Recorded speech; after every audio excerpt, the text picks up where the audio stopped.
Hello everyone, how are you all doing? I hope you're doing well. I hope you're doing well, because I'm playing I can't say Total What. This is my childhood. This game is my I grew up with this game. Like from when I was a little baba. Actually, I wasn't a little baba. It was basically one day when I was a kid and I went to a CEX store. I was like, oh my gosh, they're selling a game for £1. £1, and it came with so many discs. And it was really annoying to play. But I finally got a laptop. I was like, oh, I can play. Then I decided just to, download the crack for the game. And so I didn't have to play with the discs all the time. Because those discs were annoying to have to get out every time I wanted to play the game. Oh my gosh. But yeah, how's everyone doing? I hope you're doing well. Oh my gosh, I've not got, where's my water? Where's my cola? I am not prepared. You know what? I'm gonna get my water. I'm gonna get my cola. Give me a moment. Give me a moment.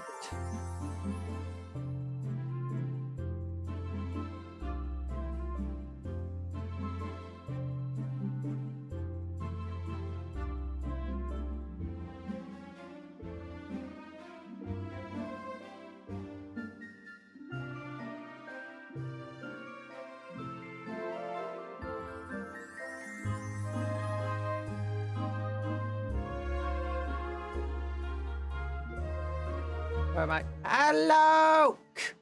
I got my cola. I've got my water. How is everyone? Oh my gosh. Oh my gosh. I'm dead. I'm alive. I'm dead. I'm alive. Oh. Cola. Oh yeah. This game. I love this game. I love this game. I spent way too long preparing for this stream.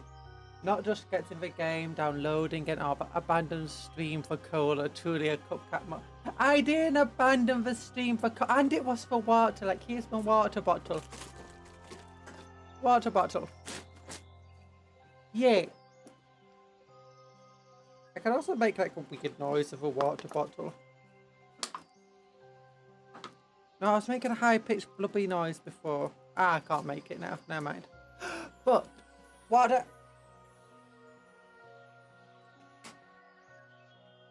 Cola flavored, I mean lemon and lime flavored water. Yes, lemon and lime, not cola. But I love this game so much. I love it. I spent literally tens of hours scrolling through the Steam Workshop mods, looking at different ones, trying them out, trying to figure out which one I had. Before basically Total War just wouldn't work on modern computers anymore, and the mods just were too unstable to keep on. Yeah. And then what else did I have? Oh yeah, so I was going through them. Also just trying to see which ones were like most playable. So I think we're gonna play with a mod. I'll actually show you the game without the mod, and then I'll show you the game with the mod on. Yeah. Also, yeah, Nico, how you doing? I hope you're doing super duper ultra well. Yeah. Oh, wait, that's not the button. That's what I wanted, the best cola. It's really warm today, so I'm just gonna, there we go. Super warm today. Oh my gosh, I woke up. I was just feeling so awful. I was like, I need a drink. I need a drink. I'm dehydrated because it's so warm. Yep, that's me. That's me this morning. I say this morning, it's literally still this morning. This is the problem with morning streams. It's literally in the morning. Who wants to be up in the morning? I don't want to be up in the morning. Oh my, you're doing kind of well. Oh my gosh. Oh my gosh. That's truly a Nico moment. No, I'm joking. You're doing well. I'm glad you're doing well. I'm honestly kind of surprised. For some reason, I'm surprised that you said you're doing well. But I'm glad you are doing well. Yeah. Yeah. High five. There we go. It's loading. The game's loading. I'm gonna push play. It's truly a Nico moment. Truly a Nico moment. Doing well at life. Oh, you got a little muffin cupcake too. I will make your play. Okay, I'm so gonna load up the game. The base game. The base game. Okay, I'm gonna click play here. And then I'm gonna go to game boss here.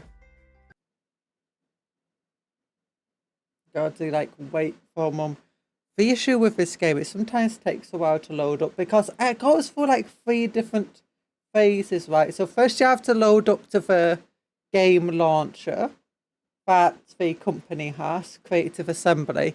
Then you press play on that and it opens up a secondary launcher just for this game specifically. And then you have to go through that launcher to open up your actual game. Like, oh my gosh, how many launchers do we need? If it was on like, what's it called? Epic Games or something, I'd be going through like 6 different launchers. I mean, I'm going through Steam. I thought I don't have to go through Steam's launcher to actually launch the game. That's at least a good thing. Game capture. Ah, darn it, the game immediately crashed. Boom. Oh no, it didn't immediately crash. It's fine. It's fine. It scared me. It just scared me. There we go. Launchers. Yeah, F1 loves launchers. Don't worry about it. Don't worry about it. So this is the base game. This is what the game looks like normally. Oh, the settings. There's graphic settings that I kind of reduced just to make performance a little better and stuff. And also for controls and gameplay settings. Our gameplay settings actually change once you open up a game. But we go into new game, we can do like custom battles. And we can be like, we can fight in Rome. Click continue. And look, we can play as Rome. Oh, for solutions, and there's elephants. There's armored elephants. And catapults. Oh my gosh, let me shrink myself down so you can see what I'm looking at. There we go. There we go. Armored elephants! And you can play as Carthage. I love Carthage. Carthage is actually my favourite faction. Oh wait, they changed the design of some of these characters. Oh, wait a minute. If we go into settings, if I go into gameplay settings, and I change the mongoose Carthage Delta S. Belinda. Yeah, Carthage! What is the button I'm meant to press? Is it graphic settings? Realistic, vibrant. Okay, vibrant. If I click confirm here, I'll have to change it back to realistic later. But if we go with a classic look, that's a vibrant one. We can go new game, custom battle, back to Rome, Carthage. Oh, there we go.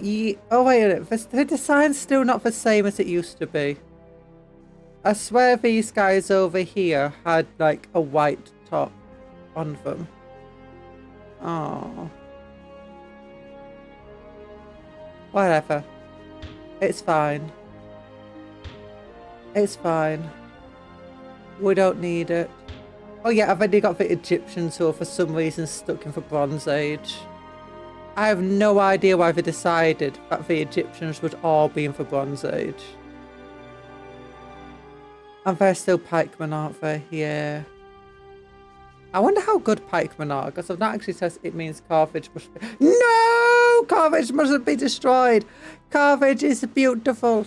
Carthage is my beautiful little angel. Unique colour scheme, realistic. Realistic, confirm. And there we go, back to new game. Custom battle. Roma. Yeah, it didn't seem to change too much, if I'm honest, did it? If they're more armoured over here, these Iberian infantry. Yeah, but I liked Carthage for the Libyan spearmen. I love Libyan spearmen. But for the greatest thing ever. Also, Ponite infantry are great. And Sacred Band are mega. Their shields aren't square, they're round. It's like, ugh. Why you got rounded shields? I want square shields. You know. Onagus. Onagus. Catapults.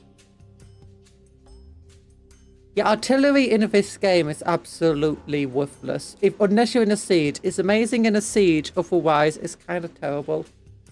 One set it to devastate direct Carthage could attack Rome at any time by dropping fresh Carthaginian figs on the Senate floor. It was only a few hours away by boat. Oh. But I never knew that. Doesn't surprise me, but I didn't know that. Town militia. I love town militia. But yeah, there's so many factions. I've already got the Germans. And you know what the worst unit in the entire game is? The most hated unit, at least for me. It's this Germanic unit called the Spear War. Where's the Spear Warband? Here it is, the Spear Warhand. Because for some reason, the German Spear Warband can form into a phalanx. Or at least they could form into a phalanx. Can they still form into a phalanx? Description. The spears, however, made from valuable defensive warriors. Yeah, I don't know if they can still form into a... Oh yeah, can form into a phalanx right there. I don't know why they can do that, but the phalanx formation is incredibly powerful. And these guys are so cheap and you can get them so early on. And Germany just spammed them and it was just so hard to counter the fact that they had so many of these phalanx troops. And then on top of that, they've also got the Berserkers, which are arguably one of the best units in the game. 6 Berserkers could wipe out entire armies. Barbarian Chosen Warlock. I mean, Barbarian Infantry are generally just really good anyway. And like the Chosen Archer Warband. If we compare them though to, let's say, Gaul, yeah, their Spear Warband cannot form into a phalanx, so they're nowhere near as good as the German Warband. And they also can't have barbarians. I guess if they did have a phalanx and they did have barbarians and stuff, then Berserkers, sorry. They would be a bit too overpowered. You can also get a Screeching Women as a unit. Screeching dismays enemy experts at hiding in... Oh, your enemy. Experts at hiding in woods. Combat bonus in woods or snow. Good morale. I've also got a decent melee attack. Yeah. Really easy to wipe out for since they don't wear armour. I think... Wait, does Britain have access to the same sort of unit? Because they should do.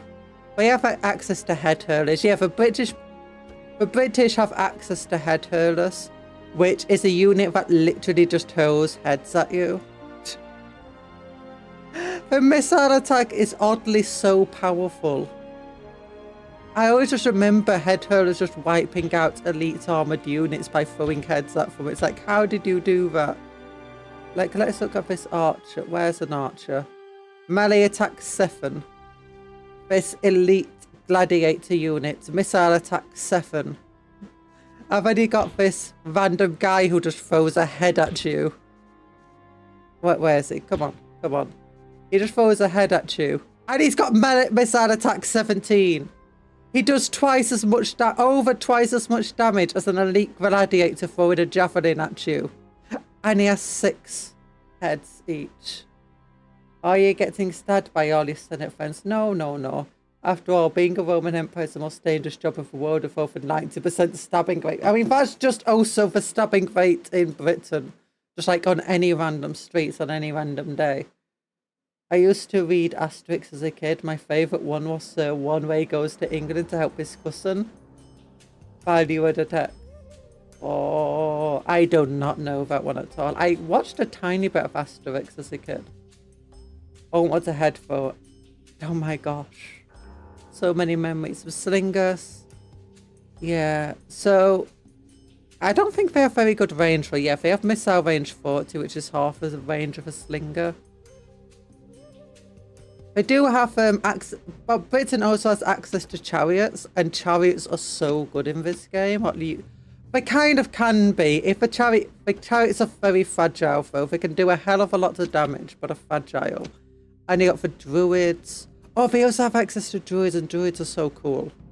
But you mainly don't want an army of druids, but a couple of units in your army can really make the difference.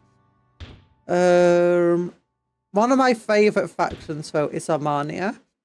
And I always liked their elite spear, the heavy spearmen. Oh, they changed the design of a heavy spearman. I used to like the massive chainmail they wore. Again, let me go into vibrant settings, see if that changes what they look like. Vibrant, confirm, new game, custom battle, don't care. Armenia. Oh no, they look even worse now. Oh, they changed the design of my beautiful Armenian spearman. Heavy spearman. No. Well, they can also form into a phalanx, and they have really good armor. They used to have really good armor anyway. Yeah, they have good armor. They can form into a phalanx. But relatively cheap. But they also have access to cataphracts, and cataphracts are cool.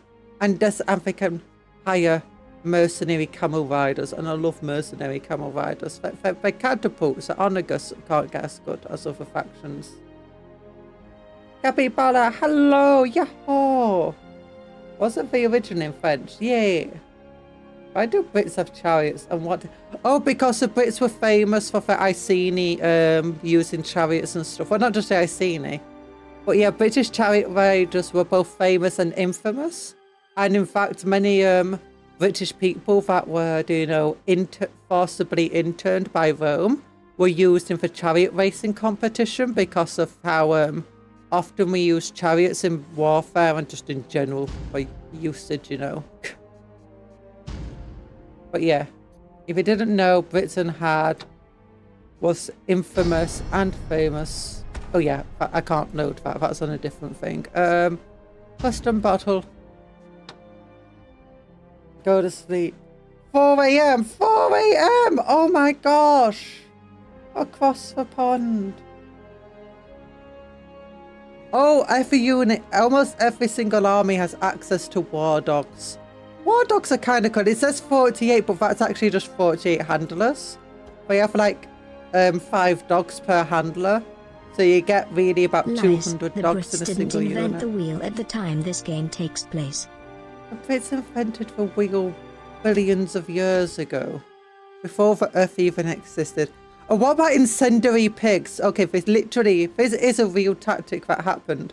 They would set pigs on fire and release them at the enemy, just basically as a massive scare tactic. Rome was so good in warfare, and one of the reasons why was because it used intimidation as its primary means of offense. We had the wheel, we just preferred to torture people with it. Oh no, that was afterwards. That was the medieval ages. After Rome, you know, influenced us a lot. But yeah, because one of the things that they found out about Romans is that, you know, these light troops here called the Auxilia and the Hastii.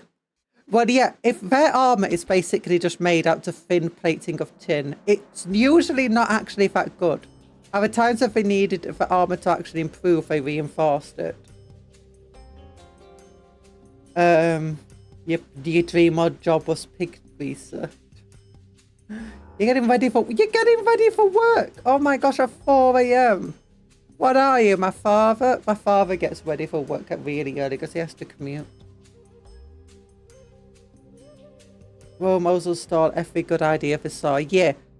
But one of the things is that when they're marching along, wearing their tin armor, just like loads and loads of plating, we found out like just 10 or 20 people like marching through the English countryside can be heard miles away, and it sounds like hundreds of people just because of how much armor plating is just bouncing off one another. And it was just and they believe now that it was because the armor wasn't great quality and all of that stuff, and the training for them was more about just marching in unison rather than actual skilled fighting.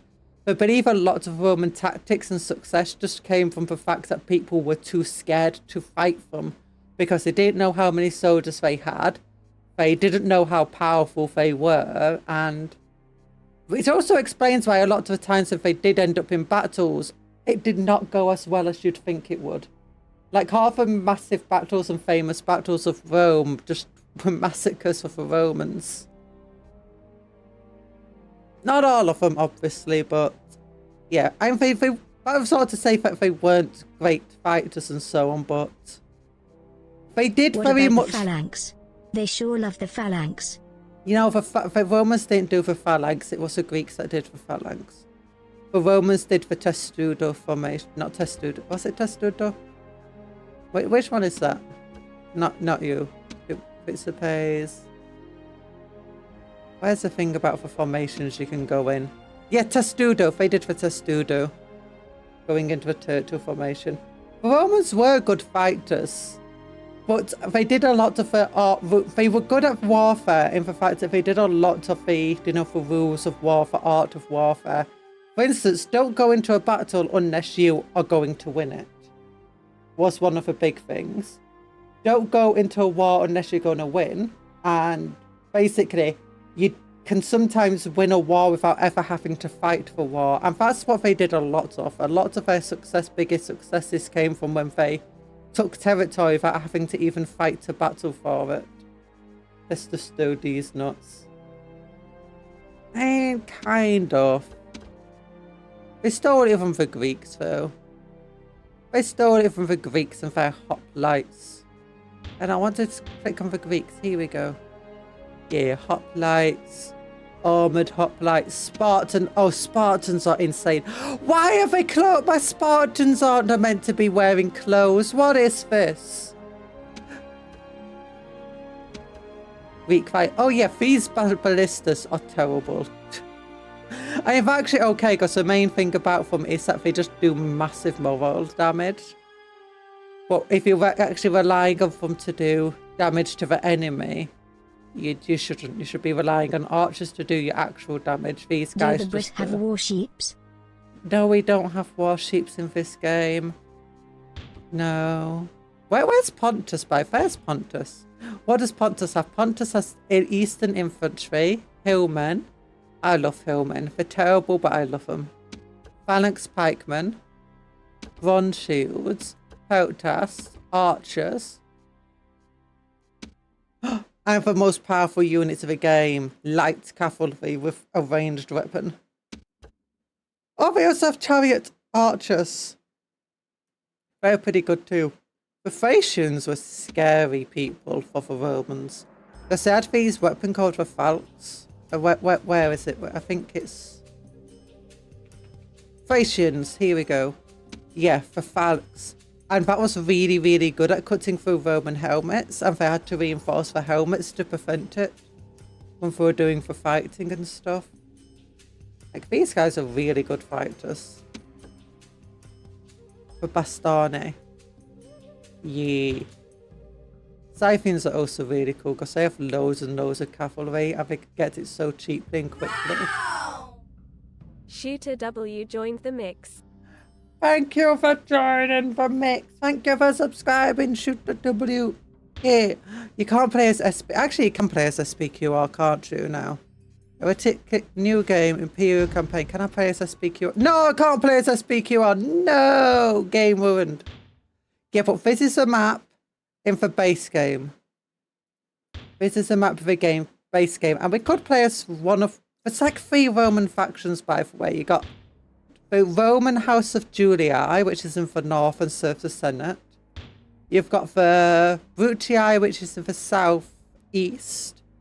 And it's, again, under the Senate. And then you got Scipii, which is in the southwest. So Scipii is meant to invade Africa and Carthage. Brutii is meant to invade Greece. And Julii is meant to invade Gaul and Germany and stuff. Yeah. And they all serve the Senate, but eventually you're meant to rise up against the Senate and the other houses and take over all of Rome and the Senate. Yeah. Nobody calls it SPQR. Yahoo, John. John, how you doing? How you doing? I hope you're doing well. But who we want to play as? I mean, look at Britain. Why do you own all of Britain? No one tribe owned all of Britain. So uncivilized. But then you got Pontus. So we've got to look at Pontus. But I think we're going to play with a modded campaign. But let's listen to the intro. The desert is ours. It is my home. Invaders come here, but they do not leave.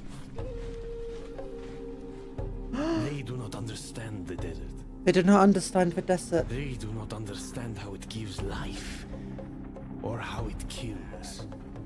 So they die, and we grow stronger. They die.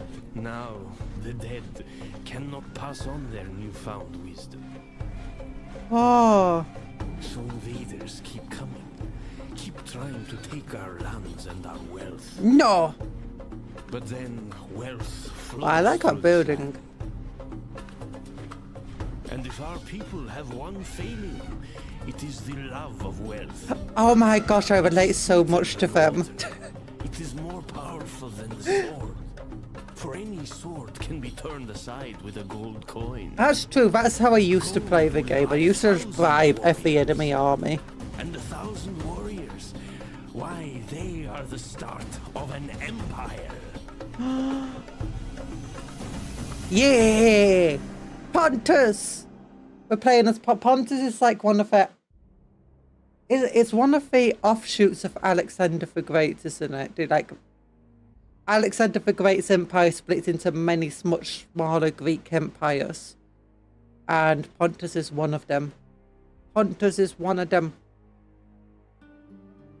That's why it has access to Greek hoplites. But yeah, in the base game, this is Pontus.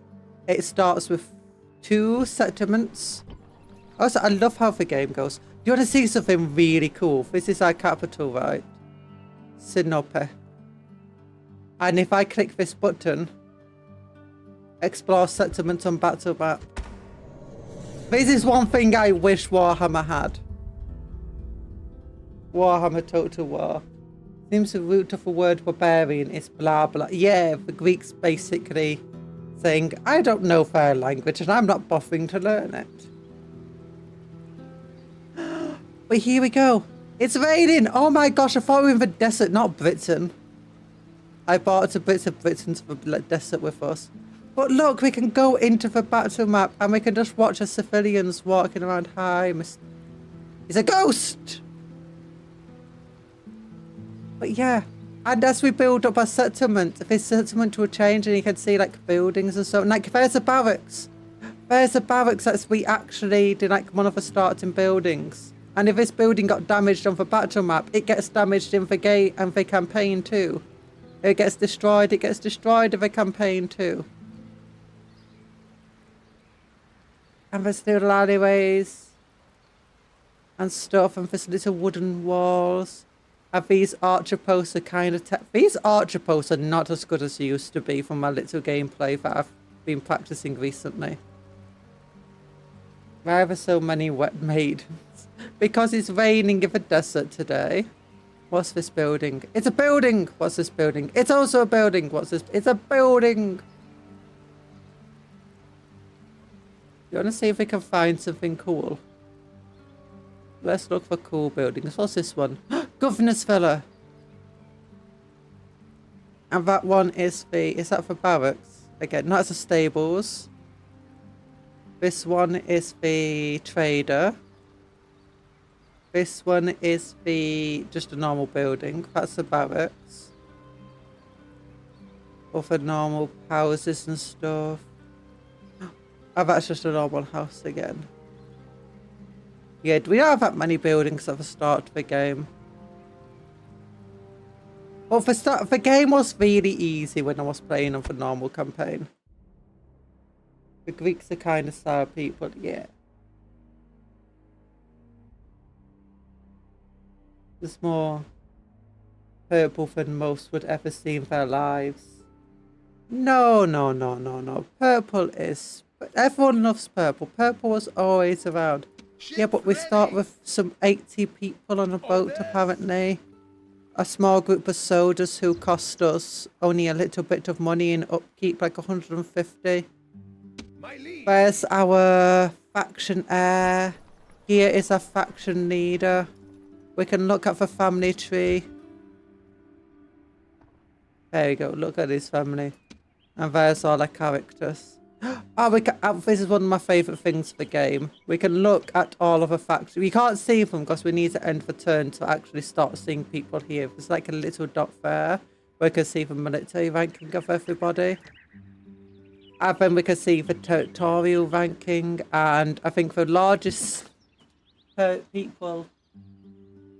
No, if we go with all factions, here we go. The largest faction is Carthage, I think, with 6 settlements. Purple was then difficult to produce. Yeah, it was. It was. But, yeah. With 6 settlements. Oh. Oh yeah, and we don't have a garrison. Like, I can just abandon my city if I want to. Just take the garrison away. Like, go bonk. Just move them over here. And now the city has no guards. Mighty General. And then we have to bring some guards back. Also, I can't manage a city unless I have someone inside the city. Otherwise, it just decides its own tax and so on.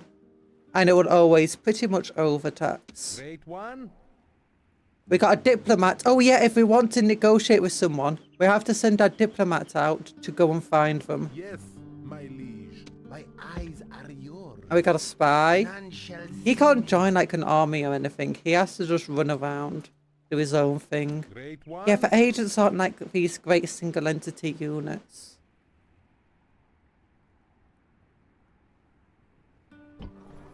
And if we want to recruit some units, it's relatively cheap. Only 220 to buy some peasants. 400 for some Pontic light cavalry. So things of the base game are relatively cheap. Look, we can get some mines in Sinope. And we got a little port town here. It's all really nice. It's all good stuff. Let's send an army over this way.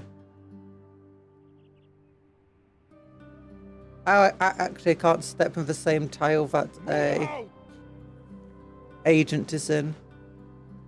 I wish I could. But look, he can't. He can't have any end a turn. It goes through all of the different factions and then bing bang boom. Yes, mighty lord.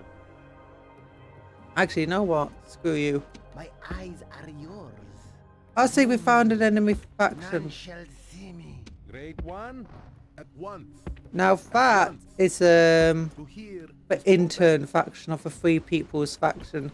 So this is actually not owned really by another faction. This is just like anyone could go here and attack it. Yeah, everyone's always at war with this group of people. My liege. Are basically self-governing people. And we can't have people self-govern without an empire to control them. What's the world coming to if they can't? Very fast armies. But yeah, this is a map of the world. And as you can see, it's really quite small and sparsely populated. There's quite a large gap between various cities. It's not very big. There's not much going on here. Britain's over here, but there's no Scotland. Ireland basically might as well not exist in this game because there's only one settlement on it. And there's only like 3 settlements in all of Britain. There's like one down here, one here, one here. It's like,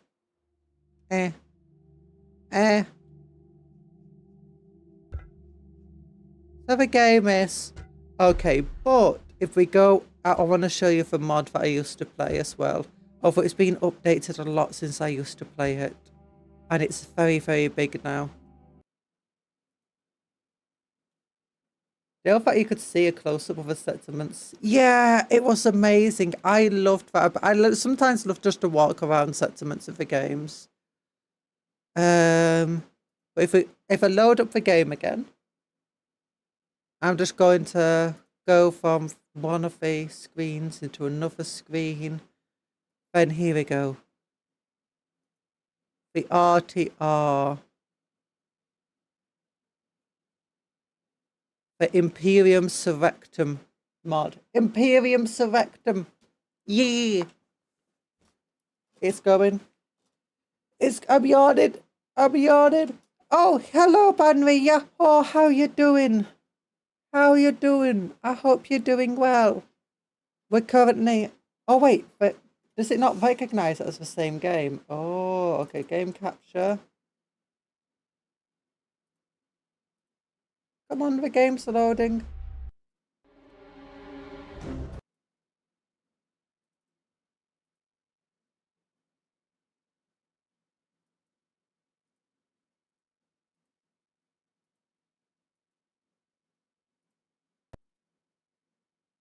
Oh, darn it. It's not loading the game. Oh, no.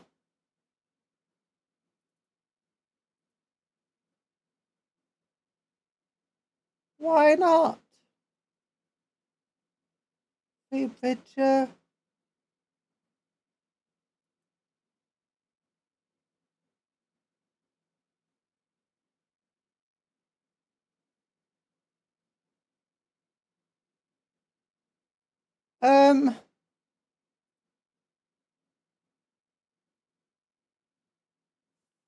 Oh no. Click into the game. There we go, finally. Okay. Okay, it was just taking a while. It was just taking a while. But here we go. We accidentally skipped through everything trying to get it to work.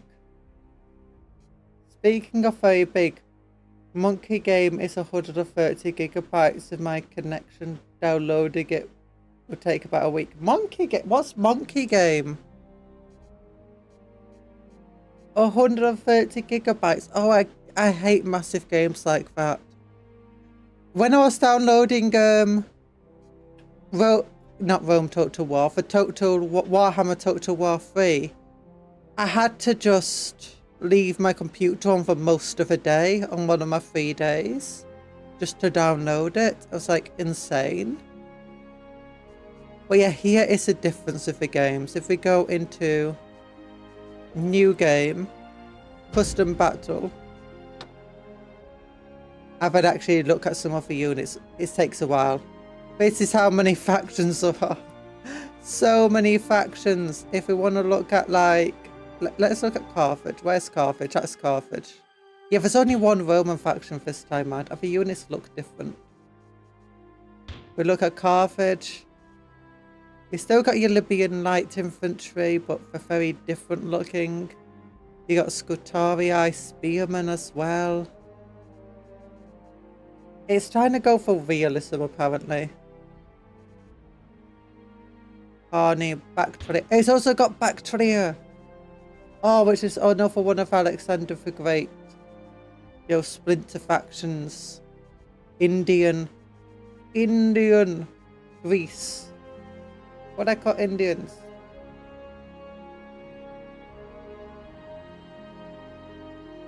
Doing fine. I hope your day's going well. I'm glad you're doing well. Yay! Look, Black Myth Wukong looks amazing. I have no idea what that is either. Another Crab Slasher was low budget, small footprint and really good. It shocked people really. It did. It did. I thought that was a really cool looking game. No game should ever be more than 50 gigabytes. We should stop putting 4K textures and 4K video files in for no reason. Yeah! Oh, those textures. Oh, just add it as a DLC that you don't have to get. Just an upgrade DLC. Because half of people won't even be able to use those stuff. But where's Britain? Where's Britain? I want to find a British faction. Argos, Ardina, Afghanistan. No, Egyptians. Oh yeah, for Egypt. Let's look at the Egyptians. Are they still in the Bronze Age in this mod? No, they're not in the Bronze Age anymore. They're actually the same age as everyone else.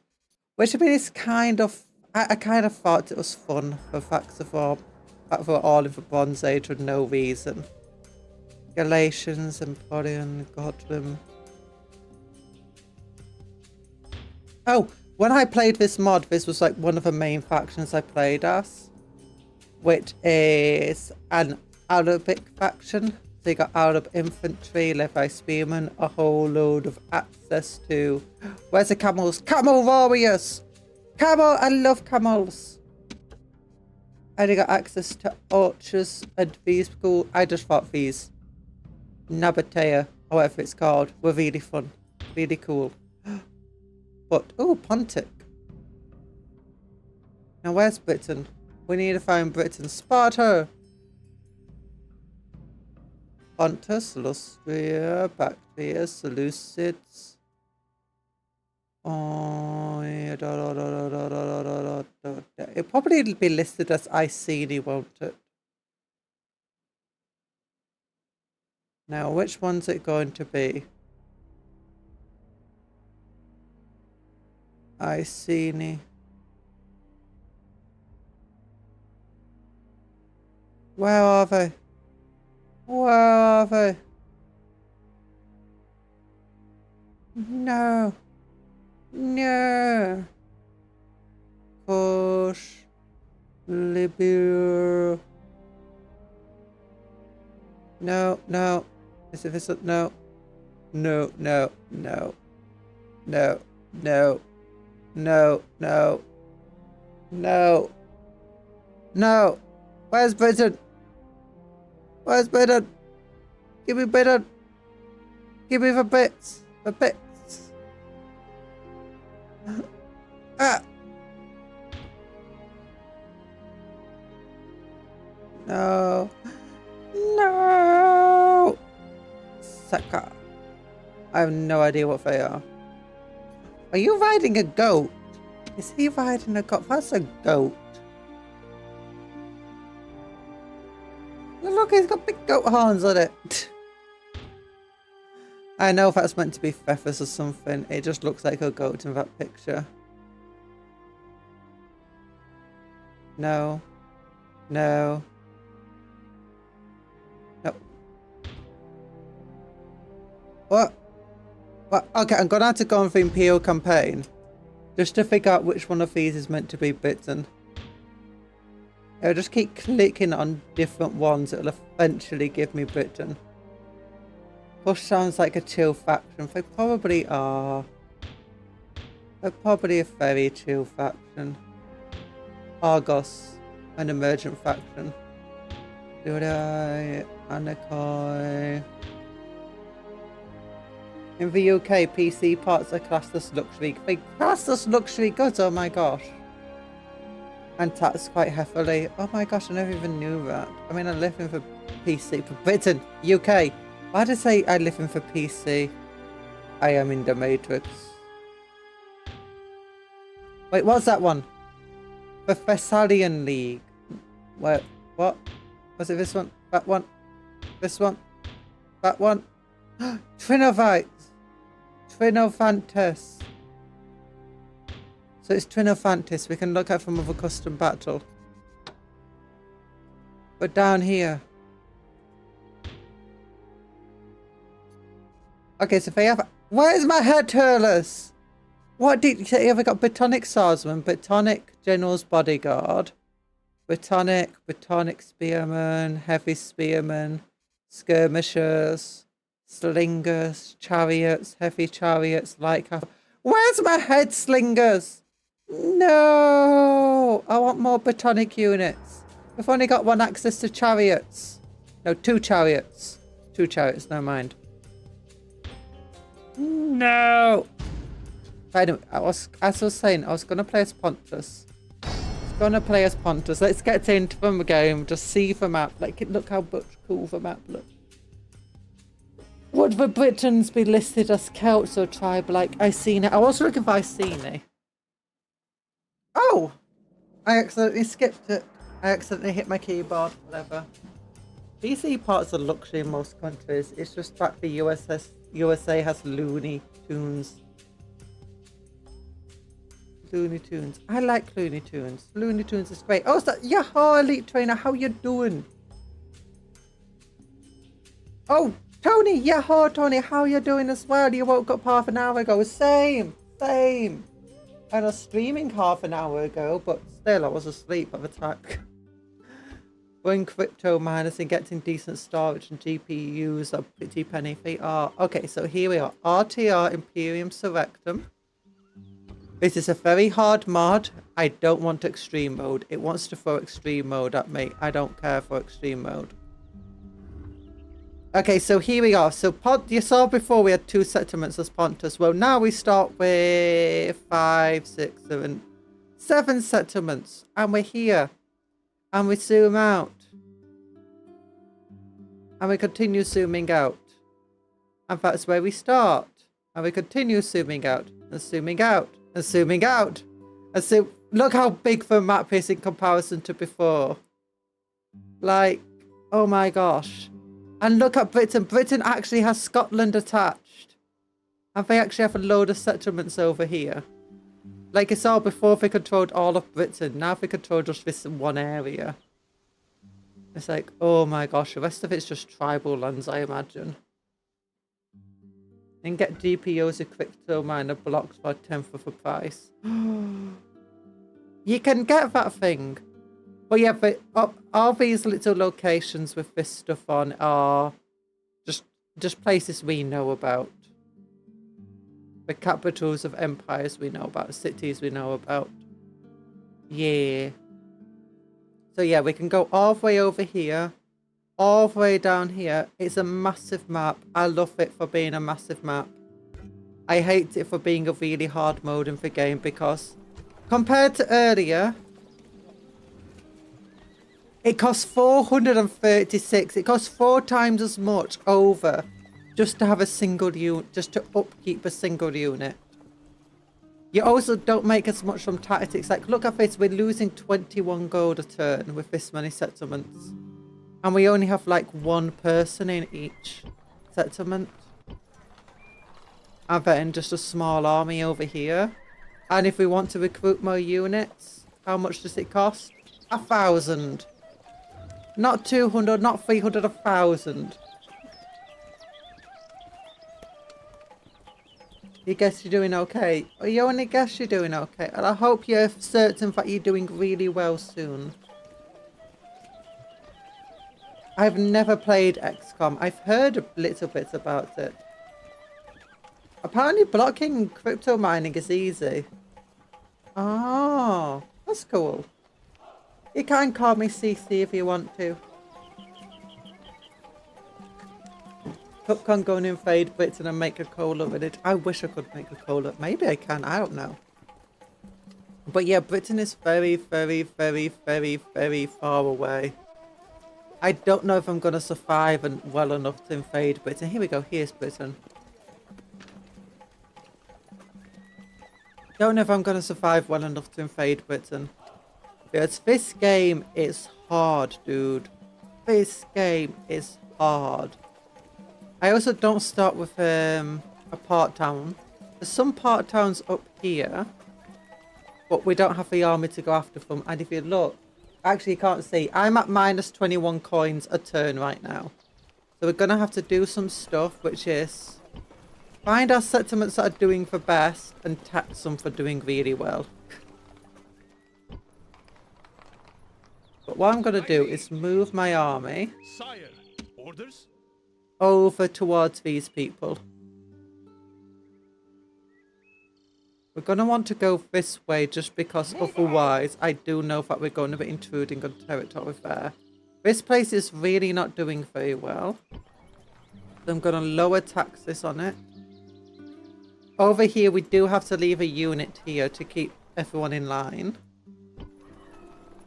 But we're going to have to increase taxes to high in some of these locations. It will start causing our population to drop, but honestly, it doesn't matter. We need the tax. We need that tax money.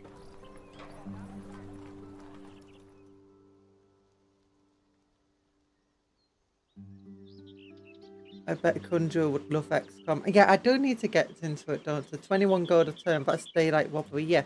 So now I'm up to 332 gold a turn that we're earning. Here you go.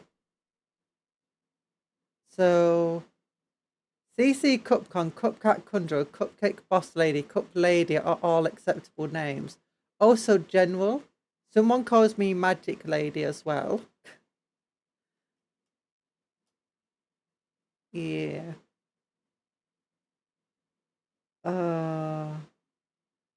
I do play the games people suggest. And yeah, Captain Weeb, how you doing?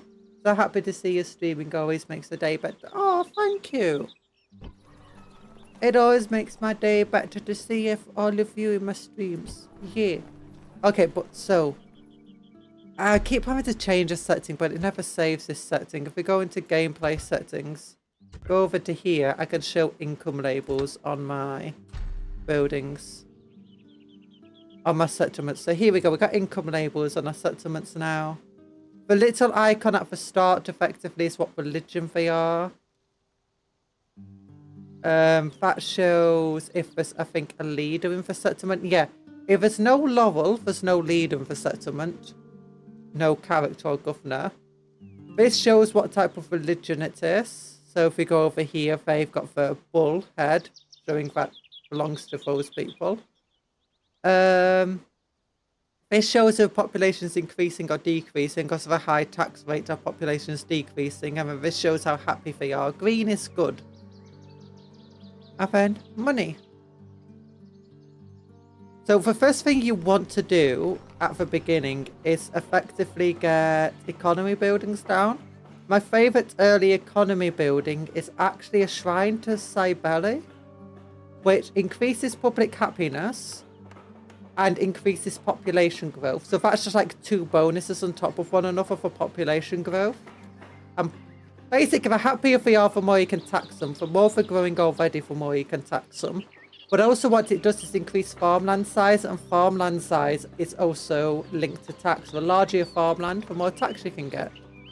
Another good building is just straight up the land clearance building, which will increase taxable farmland, tax income bonus, and population growth. And since that's really cheap, we might as well just build it everywhere that doesn't currently have it. Yeah, land clearance, just build it everywhere.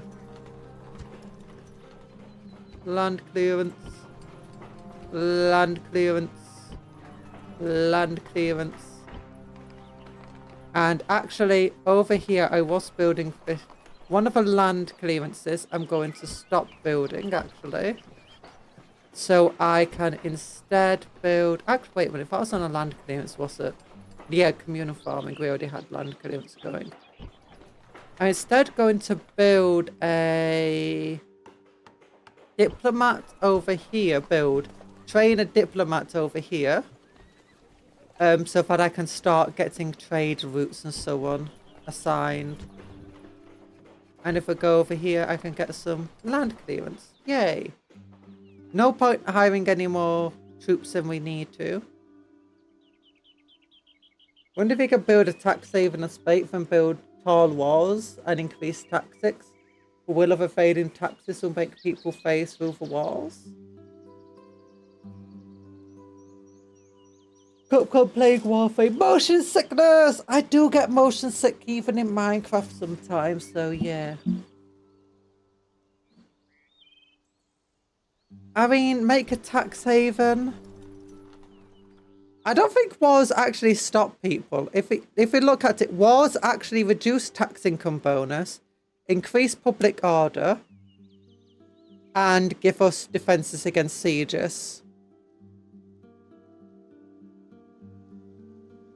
But yeah, so what we're going to do is try to work on getting our economy up and getting people for population growth up.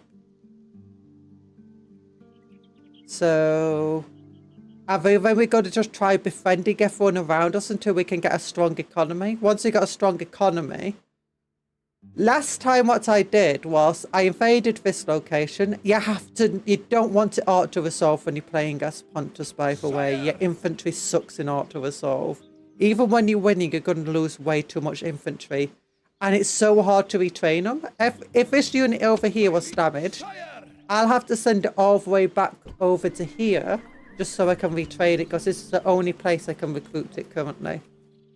So yeah, any of these units gets damaged, I can't retrain from around here. I have to move them back over there. Be of a Cupcake Conqueror. I'm not ready to be Emperor. You got so used to playing Minecraft and other games in general at 40 to 60 FPS that now 300 FPS makes me dizzy. You're currently suffering from success. I prefer just having all my games limited to 60 FPS, but that being said, it's just because it makes streaming from way easier and way less demanding on the PC. Plus, no one really notices the difference, especially since videos are played in 60 FPS anyway, or 30 FPS. Depends. Oh, that reminds me, when I was animating, because I animated to 12s and to 24s, but mostly if you animate into 24s, you really just animate into 12s anyway half the time. It just gives you, when you want to do really detailed animation, just 24s gives you an ability to go in a bit more detail. I just got really dizzy half the time when I was watching anything that was like in 60 FPS. After spending hours just looking at things at 12 FPS. So now I click end turn. And the end turn's going to take a long time.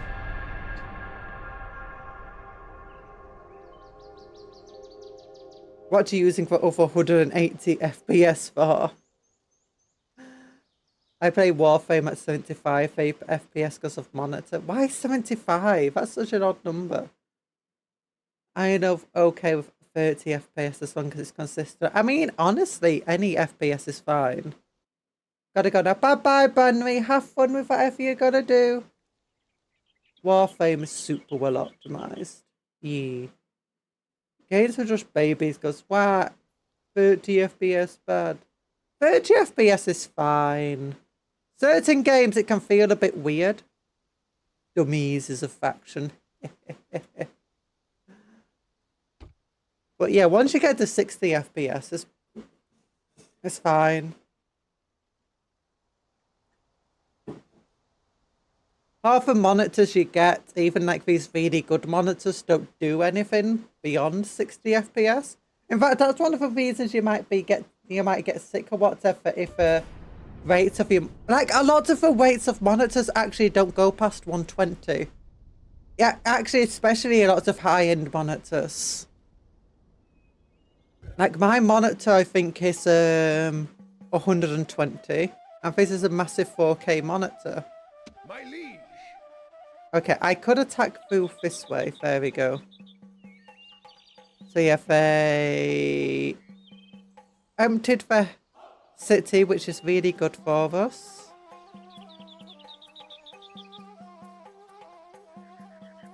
Okay, I should have a diplomat in here. There we go, got a diplomat here. And there should be some Galatians nearby.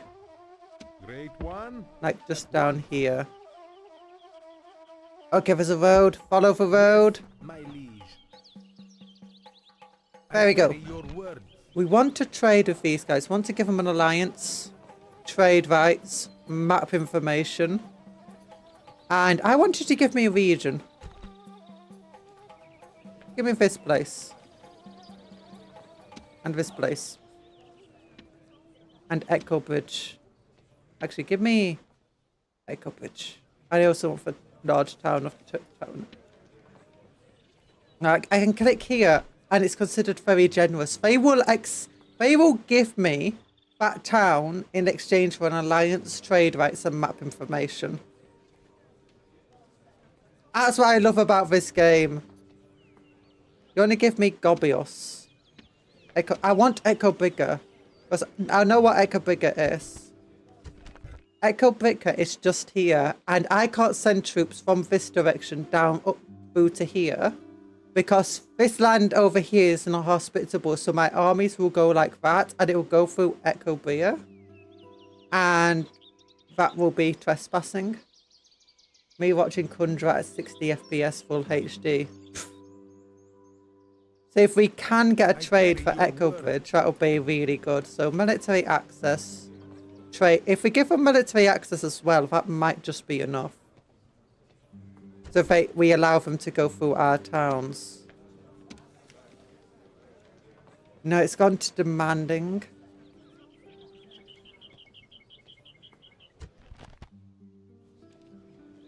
It might be a good idea to actually trade with this later, because that's what I did in my other game. I just let them build up Echo Bigger for me, and then I just traded.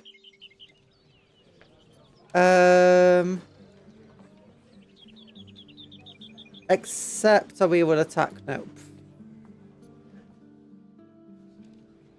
Can I like offer to attack a faction? Can I offer to attack for 3 peoples? There we go. No. Sad. Watching Cupcake in HD at 75 hertz. I can see my VTubers up close. See your VTubers up close, yeah. My favourite genre of bad game design is when physics are linked to FPS, so you have to limit it to... Oh, that's so horrible. When things are linked to FPS. Oh. We had so much issue though, like getting a load of old games. Let's see if I'll accept it, even though it's demanding. We see no benefit to us. Okay, alliance, trade rights, map information, and you give me this one.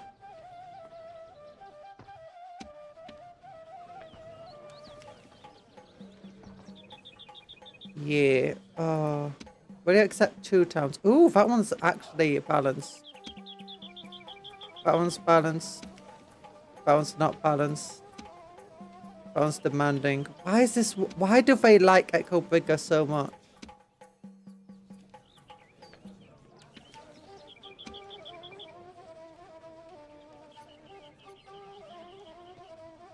Oh, give me other ones. Like, forgive me, Pio. I don't even know where Pionet is. Where is Payon?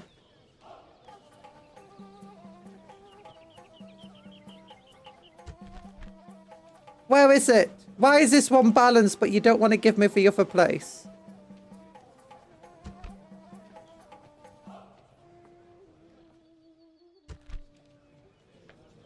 Give region. Yeah, that's a large town, and this is just a small town.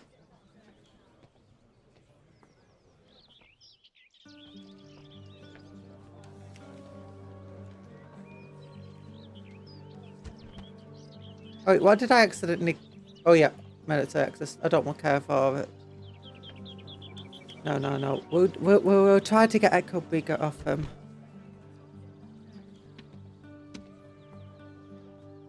Yeah, and I'll give you military access. And I'll make a regular tribute of 500 for 20 turns. Is that enough? Ooh, wait a minute, I don't need to do that much. 100 for 20 turns. 100 a turn for 20 turns. Oh, but accept it for 2,000.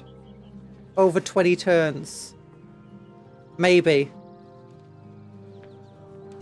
We see no benefit to No, us. gimme. Gimme. Gimme. Gimme.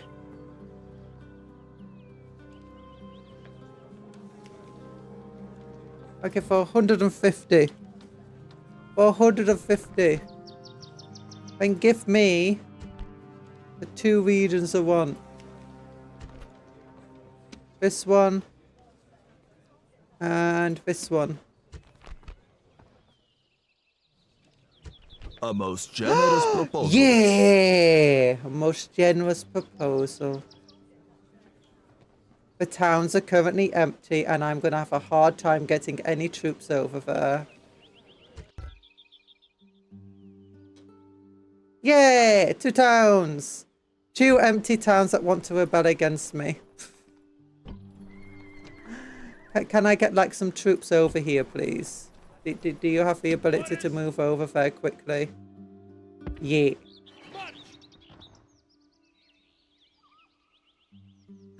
Could you get over there? No. Mighty General! Onward! Yeah! Okay, now let's just lower taxes here. And recruit some soldiers around nearby. But I can't really afford. Yeah, let's recruit some skirmishers. Oh my gosh, my money per turn went up to 3,400 thanks to these 2 settlements. Orders. Oh, I could have got some of his units over here. Yeah, I could have gotten 2 of his units over there. Oops. Oh, it doesn't mind. These 2 locations will get some troops soon. My liege. What's your army? Just for faction leader? Faction heir? Sire. You can't reach over there, so you're going to have to go through him. Engage the enemy. Attack them! My liege. Attack them! Engage the enemy. Oh, he's actually fighting back. I would auto-resolve, but I know if I did, I'd lose. I risk chance of losing, and I'd lose half my army. You know what? Save game. Oh, no! I hate when they fight back. Yeah, I was expecting him just to fall back. Okay, he's only a captain, so maybe that does give us extra chances to win since we have 3 command and they have no command skill. We're age 30, he's age 20, he's only got 900 soldiers, we have 1,800. Do you want to see how well auto-resolve would do? So what do they have? They have cavalry with missiles, 2 units of spearmen, and some javelrymen. We have 3 units of spearmen. Cavalry with missiles, some spearmen, some of them. Oh, we barely lost any casualties. Great. Great. Okay, Art to Resolve didn't screw us over. Glorious victory. He did flee into the city, though, and that was not what I wanted. Attack. And he also fled to the city. Victory. Attack. Begin the siege. Okay, so maintain siege. So this gave us an alliance. And access to more troops. Oh, we also don't earn money from winning battles, by the way. Sadly. Whoa! Path blocked. Faction destroyed for dummy faction, which is just a mod thing to, like, test for mod. So recruiting units over here. We'll lower this down to low taxes for now. And we'll start working on we're recruiting some troops over. It takes 2 turns to recruit even basic troops though.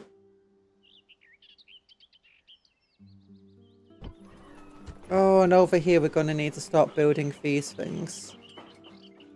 We can't recruit troops without them. Well, then we'll be able to move our army across over here, over to Petria. And then eventually we'll start being able to move our forces up north and taking the coast, which will be important. We've got trade rights here, but we can move our army, move our diplomats, sorry, down to, I think the Seleucids should be around here. Yes, my liege. And the Seleucids are important people to get on our side.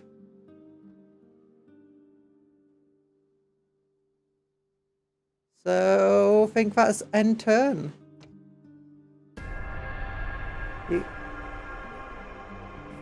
We have double value. We do have double value units, but sometimes Art to Resolve in this game is not reliable like it is in Warhammer 3, in which Art to Resolve will not tell you if you will lose units, and it's very random chance.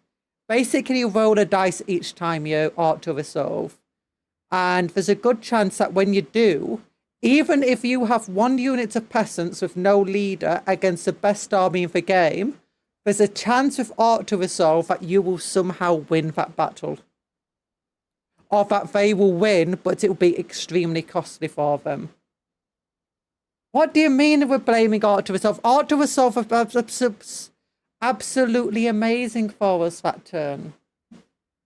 But now I'm just saying Art to Resolve can be really finicky in this game. You can't rely upon it, is what I'm saying. It's really good. You just can't rely on it. But if you're in a battle that you have no hopes of winning, Art to Resolve it might give you a better result. Or might give you a really good result that you'll never get yourself.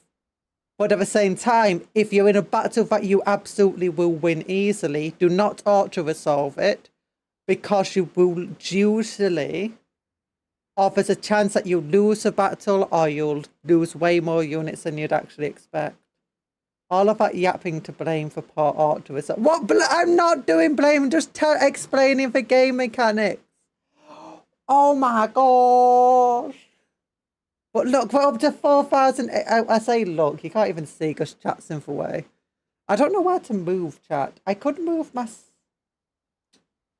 Could you move it actually to the bottom side of the screen? I'm not going to click out the game actually while it's doing all of this because it gets a bit buggy when I do that. Auto battle is basically telling your general to do whatever and then they spend money on wine. Yeah, I mean, true. You are pre-blaming it, like planting the seeds of blame. I actually was trying to show you just how weird Art to Resolve can be, but then it just did really well for me, so... The Seleucid oh yeah, I need to show you how big the other empires are, how big they are. Because we can always see how well other empires are doing, even if we've never met them before.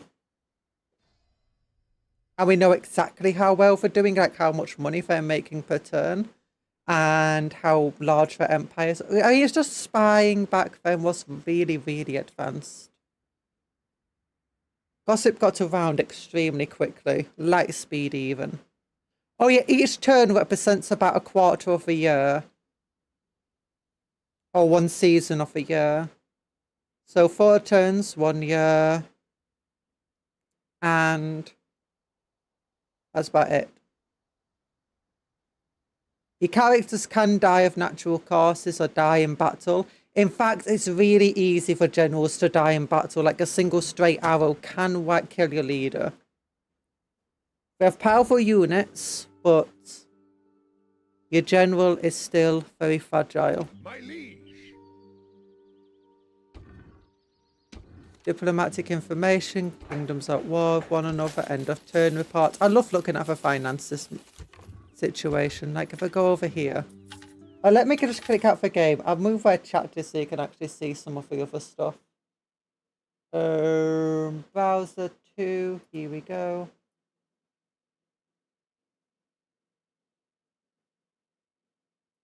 And then just...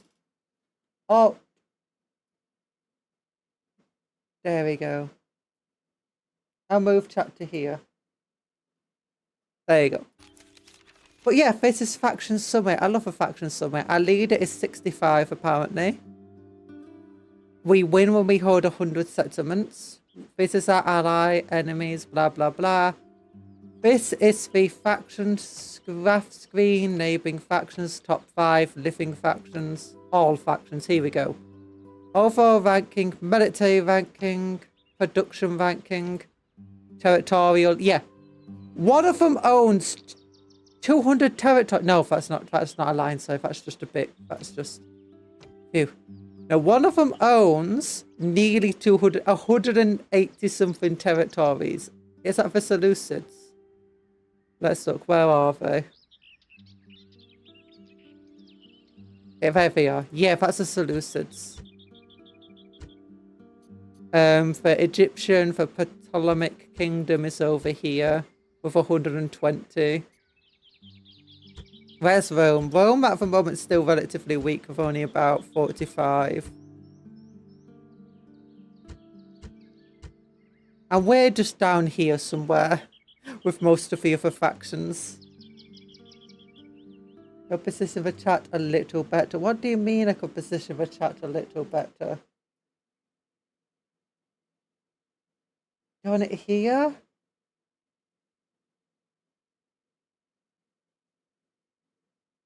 And I don't want it there because it's just in the corner then and it blocks over... It blocks this area. Where we get announcements and stuff. Like, this is also where it tells me about new characters. Okay, maybe I'll put it here then. So it's just above the cupcakes.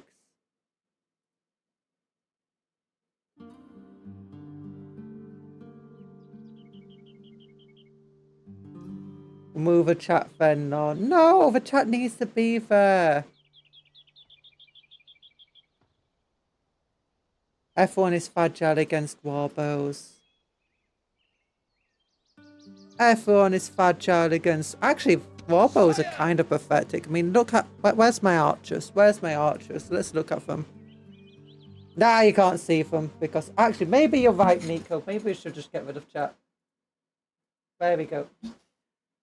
Sorry, chat. You just got executed. But yeah, let's look at my warbows. Missile attack 7. Which is pretty okay. But compare them just to some guys who throw stones at your head. Oh no, this is throwing javelins. Missile attack 9. The guy who throws stones at your head. Missile attack 5. So those are okay. Okay. Yeah, we've got these places, so it gets a bit upset at us. Oh yeah, because I can't control the taxes, so I just instantly raise the taxes to a level where... sad. Turn off the advice. I'm not going to attack... I can attack this place now, but I'm not going to because they have quite a large army. If we look at them. Yeah, we got 2 General's Bodyguard units. Slingers. And they will fight to the death. And we got a bunch of ranged units. It does give us good advantages, but fighting a battle in a city is not to our advantage. It really isn't. It's better just to wait it out at the moment. So just wait. Burn them out of a place. I could try hiring some mercenaries, but what I want to do right now is build a recruitment center. This recruitment center will convert the religion to our religion. Yeah.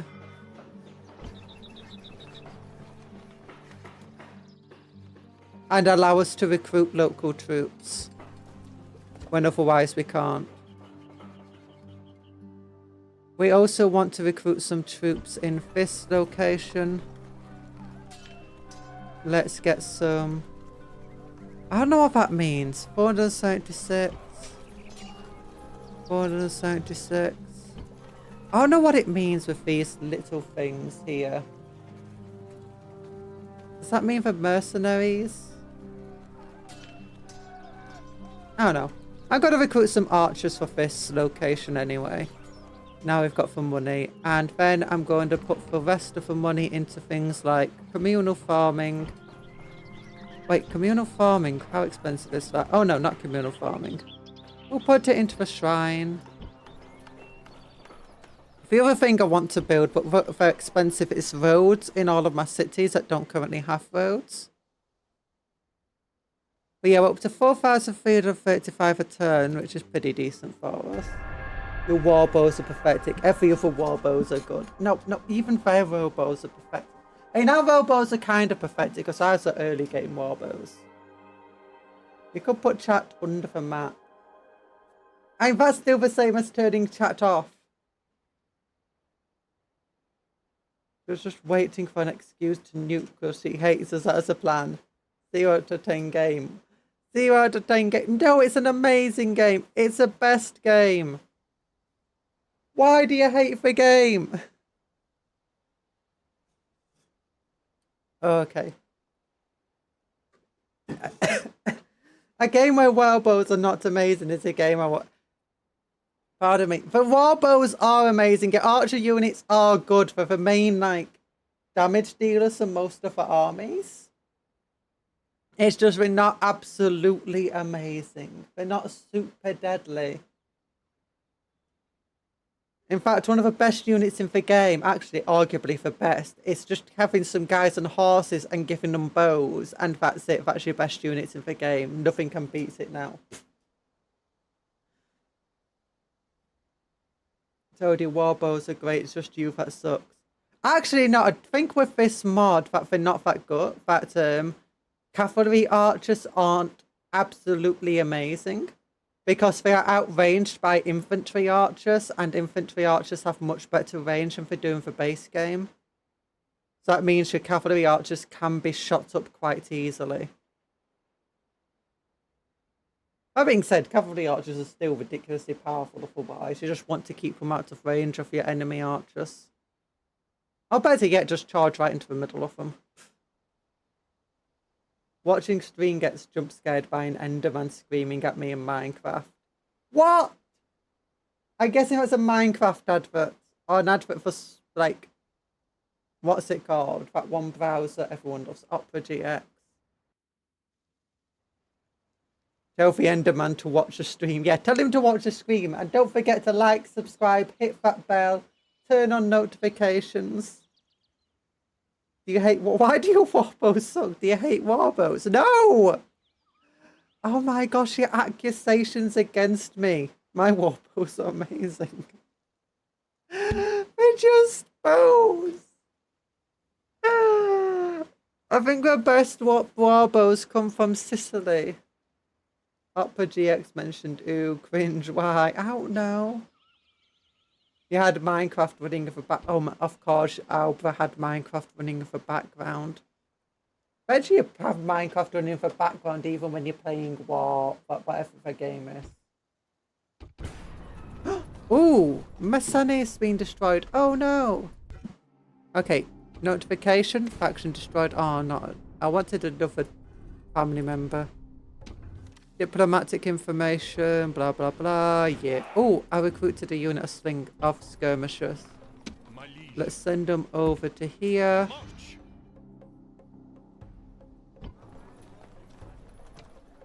Should make these guys happier to have a defensive unit in play. Okay, and we need to recruit.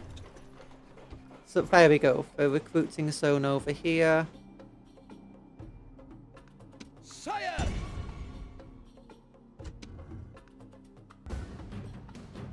Yeah.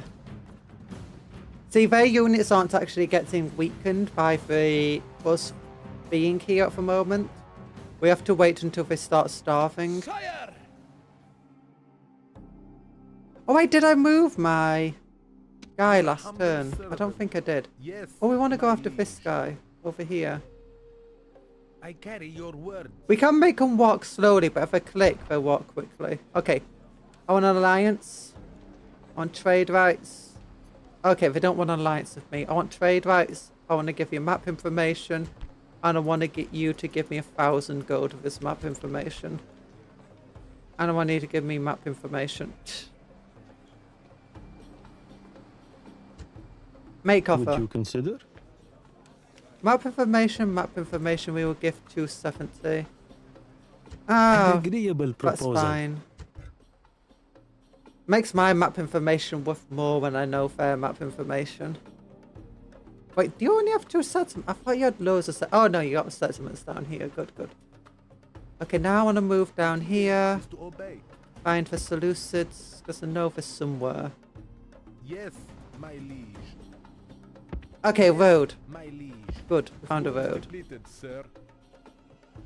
And just follow the road to one of the cities around there and it should help us.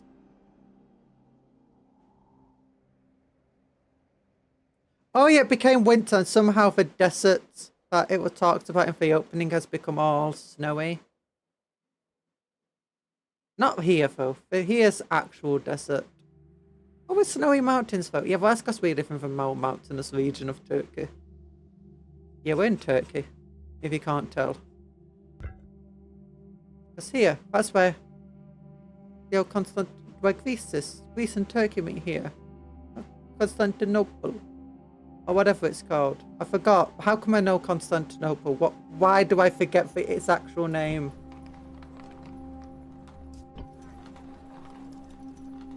Okay, so we're invading here. How many turns do we have? 5 turns until they start getting weakened. They might attack us before. Why are they so happy?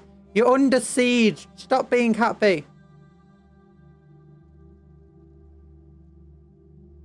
Maintain the siege. Okay, now I need to start building other locations. I built a shrine here. Let's get some... Okay, we got land clearance already there.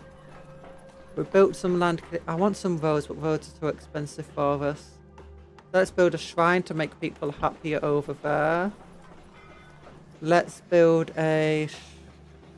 Do we actually have other stuff going on around here? Let's build a shrine here to make people happy. And then we're out of money, so once again we end a turn. When you select a unit, it looks like the land becomes radioactive. That's just because that's just like showing where I can move. I'm being slaughtered and you're happy about it. You're happy about it. Oh my gosh. I'm not happy about being slaughtered. Turkey. Wait, why did you put a post? Oh, because I mentioned Turkey. Replace.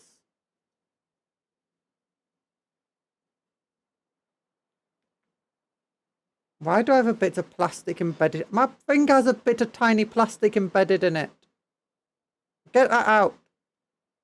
You know, if this is a danger of just having Warhammer all over your desk and what bits of plastic and metal and stuff from cutting up Warhammer. Sometimes if it's so wafty, you just find your hand just has something stabbed into it. Turkey talking behind my back. Turkey. There's Turkey talking happening behind my back. But yeah, this is such a good game. I love this game so much. So yeah, the main thing is we want to try expanding without actually having to fight, because replacing our soldiers that we lose is going to be very costly, especially in this early game. So being able to just, for effectively free, gain access to 2 settlements and a promise that they won't attack us is really strong. It's really useful.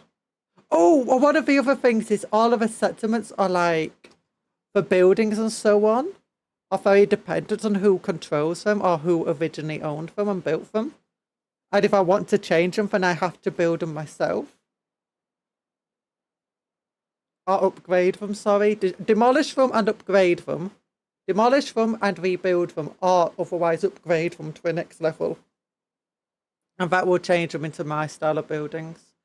But while for the enemy style of buildings, the like other faction style of buildings, I get like a negative to all sorts of things because people aren't happy.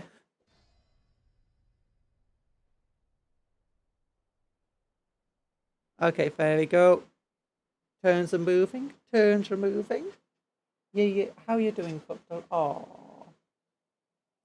Captain Price II. Yahoo! Captain Price II. We're playing Rome Total War. And we've currently managed to buy 2 settlements for effectively 100 gold every 20 turns. For 20 turns, sorry. 100 gold a turn for 20 turns. Also, and we gave them an alliance, some trade rights, and some map information. Map information is just a free way of getting money. It basically tells them where all of your settlements are and all the settlements you know about. And in exchange, they give you money. Or sometimes their own map information. It's been a while. I know it's been a while. I'm sorry. Wait, why am I sorry?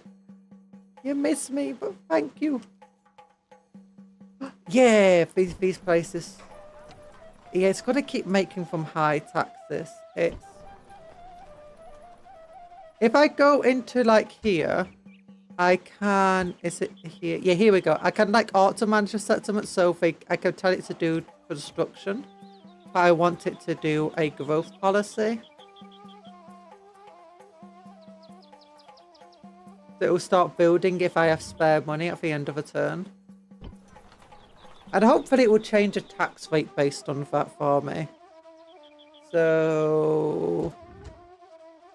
construction... growth policy, here we go. Oh, yeah! Yeah, lowered the taxes so that the people are happier and the populations are going to grow. Nice. I will do the same over here. Growth policy. It does mean a lot less money, though. I wish I could make it balanced in terms of... they won't put the taxes super high.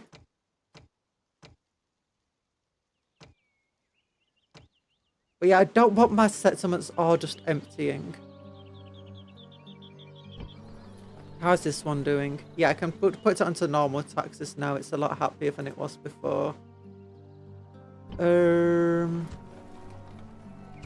Let's get some other buildings built. Let's get the shrines to Cybline done. Actually, how much money do I have? I have 3,800 currently. I can't build roads, I'm already building something else. I can only build one thing at a time. So let's build roads over here.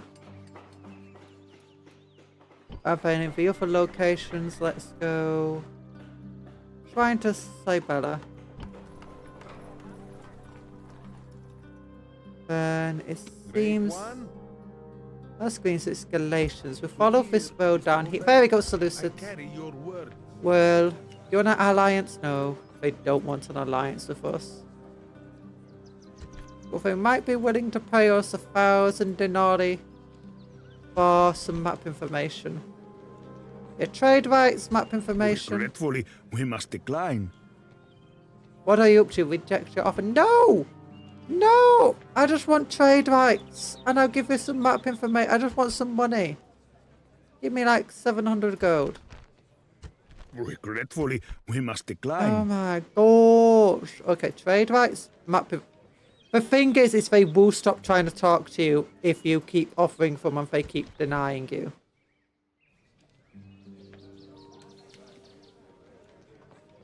You know what? If I offer this now, leave the offer blank to find out what they would give or take in return. A most generous proposal. Darn it, if they wouldn't give or take anything, they'll just accept it. I didn't offer it you as a gift. Yes, my liege. I didn't offer it you as a gift. Sire, Oh, I hate if they do that. They should just like... to hear is to obey. Your obedient servant. To hear Oh, is to okay, obey. there's another location here. Yes, mighty lord. You want to pay I me carry for your something? word. An alliance? Map information? You want to give me a region? Give me this place. No, it's very demanding. Give me this place. No, it's very demanding. Give me this place. Balanced. Ooh. Actually, I don't want any of your towns. It's too far away from me. Screw you. Just give me your map information. And give me a whole load of... Do I need to give you an alliance? No, yeah, maybe. Maybe. Make payments. Oh wait, why do I want an alliance with you? You're allied to my enemy. To my ally. You're enemies of my ally. Oh my gosh, what am I on about? Just a great... My taxes would be lower on it. How do you lower your taxes beyond low? If I try lowering it beyond low, it just goes to very high again. Dear friend. No. No, I want money. No, I don't want to give you an... Oh, for God, they almost tricked me into an alliance. No. No, I just want money. I want money. I'll accept 700. I'll accept 700. Dear friend. No, I don't want an alliance. Wait, now you... Oh my gosh, dude. Trade rights. Map information. Regular tribute 100 for 6 turns. There you go. Dear friend. No, we're not friends. Stop it. It's just because you say dear friend. If I reject that offer, it means I've rejected the offer. Okay, 300 gold. 300 gold. It's generous. It's a generous offer. Dear friend. No! Screw you! Stop it! Stop it. Okay, map information, trade rights. Accept. Dear friend. Screw you. Screw you. Okay, trade rights. Just trade rights. Just trade rights. A most generous proposal. Thank you. Oh my gosh, I don't want an alliance with you, you crazy egg. To hear is to obey. Sire, They wouldn't accept no. at once. Dear friend. Dear friend. Great one. Dear friend. Yes, my liege. Okay. Okay, we got trade rights. I don't know if that means anything. I don't understand how trade works that well in this game. It's very different. Before, it used to make automatic trade routes if you neighboured them or had a port. And you could see the trade routes. Because I had like dotted lines of trade routes you could have. At the moment, though, it doesn't really. The remaster changed how trade works. But now there's like a merchant, but I've not been able to recruit a merchant yet, so I don't know how it works. Coming of age over here. So there's a guy here. Mighty General. Yes, strategos. Orders. We'll move him to this settlement over here.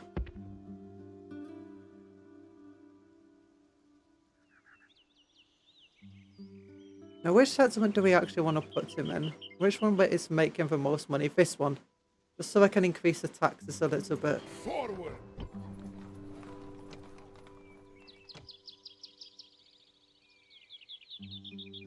Mighty General.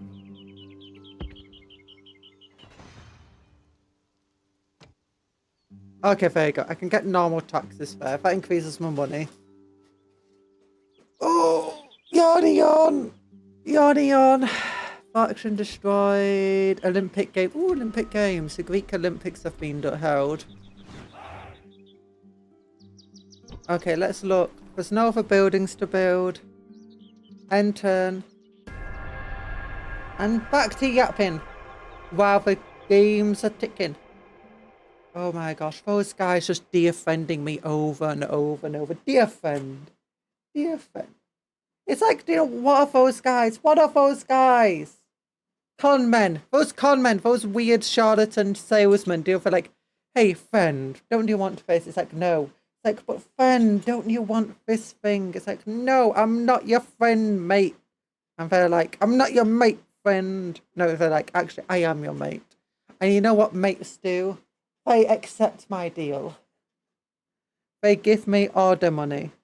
They give me the bank account details. They accept this massive pile of debt, but just sign this and you'll get this brand new car and also all of my debt. I mean...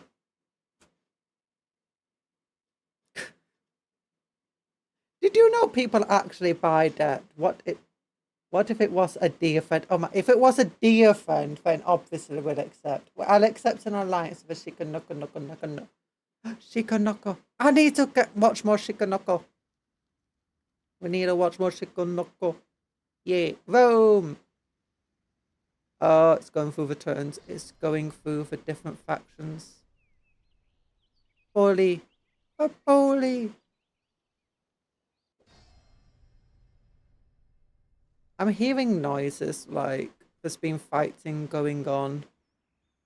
Probably the Galatians are always fighting somebody. They're always fighting somebody for those Galatians. I sense a watch along soon. Maybe. Maybe next week. Or maybe I'll feel good one day. One day or another, I'm gonna watch her. I'm gonna watch her. She can. There you go. Okay, here we go. Diplomatic information. Bunches of wars are going on. End of turn reports. That's so fine. Not so fine, boy me. Sire! How's this going? Is our siege still going well? 3 turns. 3 turns. Until they start getting a bit upset at us. Your humble Okay, if we servant. go down here, follow this road. Yes, my liege. Great one. Yes. That is my a Seleucids. Okay, I think if we continue this way, we'll eventually get to the Your humble servant. people I want to reach. Yes, my liege. There we go. I carry your word. Alliance demanding. Okay, what about trade rights and map information? And you give me 1,000 gold. A most generous proposal. Finally, someone just accepts it and gives me 1,000 gold. To hear is to obey. You're a good friend. You're a good Awaiting your command. friend. Actually, I think we want to go this way again towards Yes, the my Greek liege. area. To hear is to obey. Wait, how do I get over here? Oh, we had to go this way. Oops. To hear is to obey. Okay, I got 11,000 gold apparently. Where did I get 11,000 gold from? What did I do? What did I do? I didn't charge you 10,000, did I? No, I only charged you 1,000. Where did the other gold come? Let me look at my end of turn report. My construction report. We built some of those things. I'm only getting 3,300 a turn. Farming, population growth, merchants, population growth, governor's influence, tax rate. So as 8,000, and it cost us turn expenditure, net turn income 4,000, start of turn balance 4,000.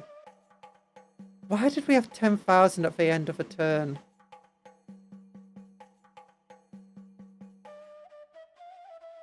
Let's look at a family tree.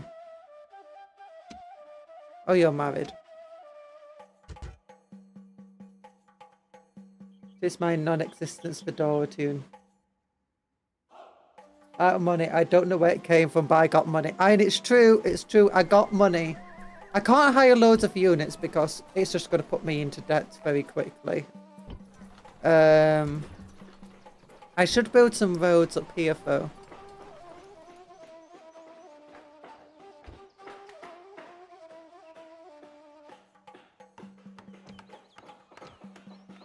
Why did I lose my Pontine?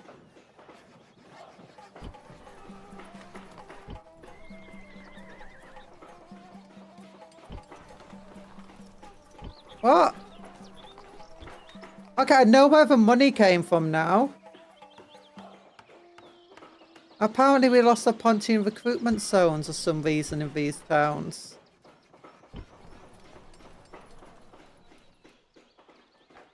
How did that happen?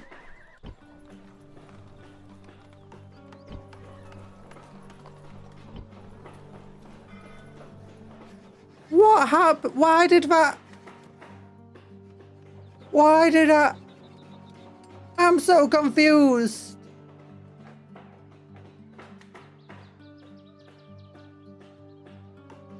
Oh, it's the AI. By putting them on growth, they removed my. They must have sold these things, which gave me my money back.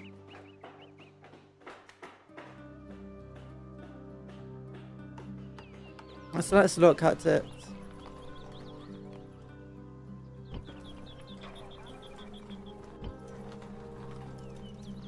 Oh. Oh, they sold for recruitment zones. Oh, don't trust the AI with anything. Don't trust the AI with anything. I was like, no, we don't need it. We don't need it. That's true. The AI was just like, no, we don't need it. Okay, don't trust the AI with anything. Let them just tax everything to death. Let them tax your people to death. We should just let them tax the people to death. We're gonna just load the game at the end of turn 5 before we broke everything. Oh no, indeed. After they'd made libations and sung a paean, two Thracians rose up first and began a dancing philaume to the music of an Olus, leaping high and lightly using their Macarii. Finally, one struck the other, and the second man fell in a rather skillful way. What? I feel like that's a fever dream. That's a fever dream and a half. Look, I don't want to lose my recruitment zones. It can take a while to recruit a new army because it takes 10 turns per settlement, 2 turns per unit. The be able to recruit in multiple settlements is important.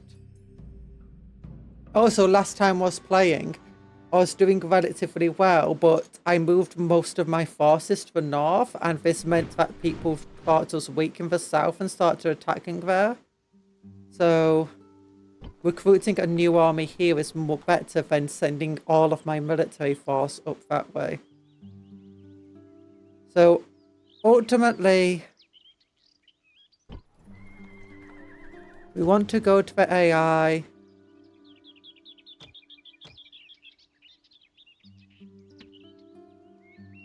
Turn off auto construction.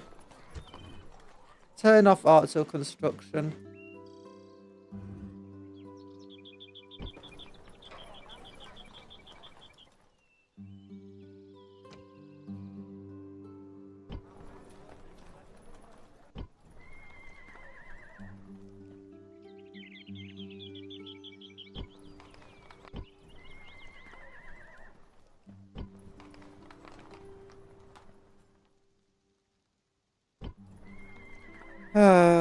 Yeah.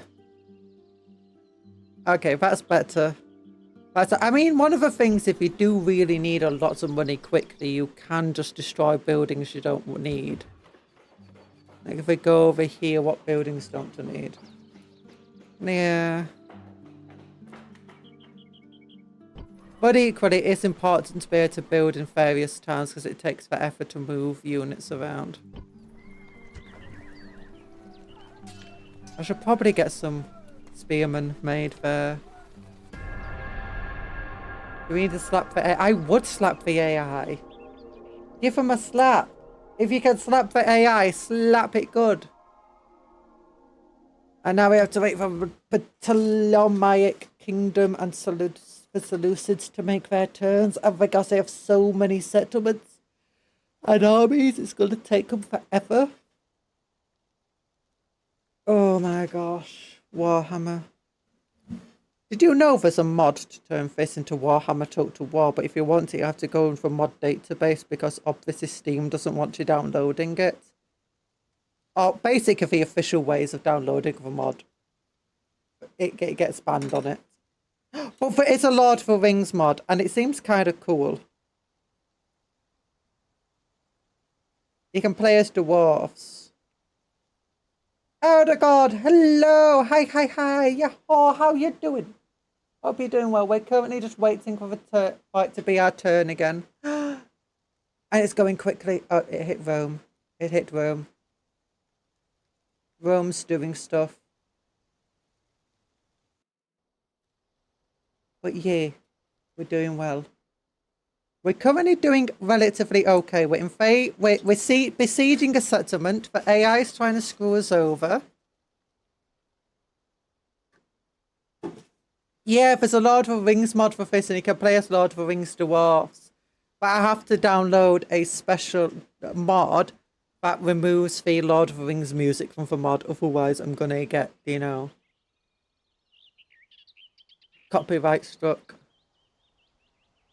For free peoples, basically everyone who doesn't belong to one of our factions. As far as I recall, the free peoples control most of that coast. Okay, that should still be about 2 turns away, right? Forward. No, I don't want to move it. I want to attack there. Yeah, 3 turns. Besieging settlements. Oh, and we've got to get back over here again. To hear is to obey. To hear is to obey. There we go. Word. Trade rights, map information. Give me 1,000 gold. Thank you. A most generous proposal. And then I'll come back down over here to look for other people. Oh, they're also over there. At once. Yeah, settlements can be a bit all over the place with how chaotic these times were. But yeah, now we can get onto building. Go up to 4,000 a turn, but I want to increase that. So I want to get roads built over here to increase how quickly we can move. Paved roads too expensive for us at the moment. So we can ignore paved roads. Then communal farming, that's a bit more expensive than other stuff. Oh, this place has roads. Let's build roads here then. Can't afford anything. Oh yeah, now we're out of money. So I guess just end the turn. Oh wait, what's this? Path blocked. Okay. End of turn report, construction report. No news. End turn. There we go. Harvard. I would not want to play as one of the larger factions at this, though. What the larger factions will be so hard to play because you have to start with 100 settlements. That would just be insane. I struggled with Romania when I was playtesting that one. I was like, okay, what am I meant to do next turn? How am I meant to manage all of this? And I'd be just... But that's when you want to just hand it over to the AI. Just tell it to go balanced or dynamic policy on all of his settlements, hand over construction to the AI, and maybe recruitment too. I think you can just manage a few of the settlements yourself if you want to.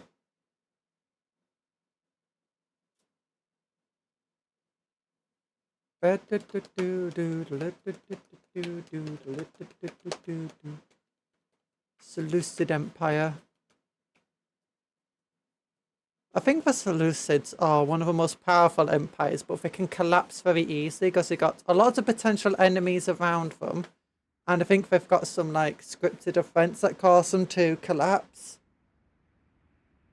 Oh, also, a lot of the bigger empires, they also have some like really bad public control issues in a lot of the cities. Become friends with the large factions, kill them from the inside. We are trying to become friends with the large factions. But the most important friend to make is the Galatians, because the Galatians are a really powerful barbarian faction. Barbarian factions are really powerful in the early game because their units are relatively cheap. Their early game units are really powerful. And generally it's just not a good time to go and fight them. Oh, new family. Oh, new child's been born. How's all of the money doing? Net income 59, that's fine. Don't mind that. Don't mind that. Okay, so how are you doing? Let's get some more construction going. I don't know if that will put balance of power in our favour. Probably not. Just maintain the siege. You do want to buy some mercenaries here. Maybe that would be useful for 2,400 for feasting. If we have some money left at the end of a turn, I'll do that. Sire, at once. Yes, Go over this way. Over this way. My liege. Yes, my liege. Why? Stop controlling so much land. I want to find someone else. I want to find other people to talk to. Okay, you're still building roads, right? Yep, you're still building roads. Don't need to worry about you. You're still building roads. You are... Ooh. Ooh, let's go trader fair. Trader sounds good. Actually, what does a trader do? Gives us access to more income, I guess. That's it. Stables, militia barracks, I need building roads. Communal farming. Okay, let's get the shrine to Cybele over here. Communal farming. Market. Sewers. And... trader. Okay, so we might be able to afford some mercenaries. No. Okay, we'll get another unit over here because People aren't the happiest around there. And then anything else we can afford in these cities? Nope. I mean, over here we can, but we're still building stuff there. What about over here? Oh, they finished building the important buildings. So get some land clearance going. There we go.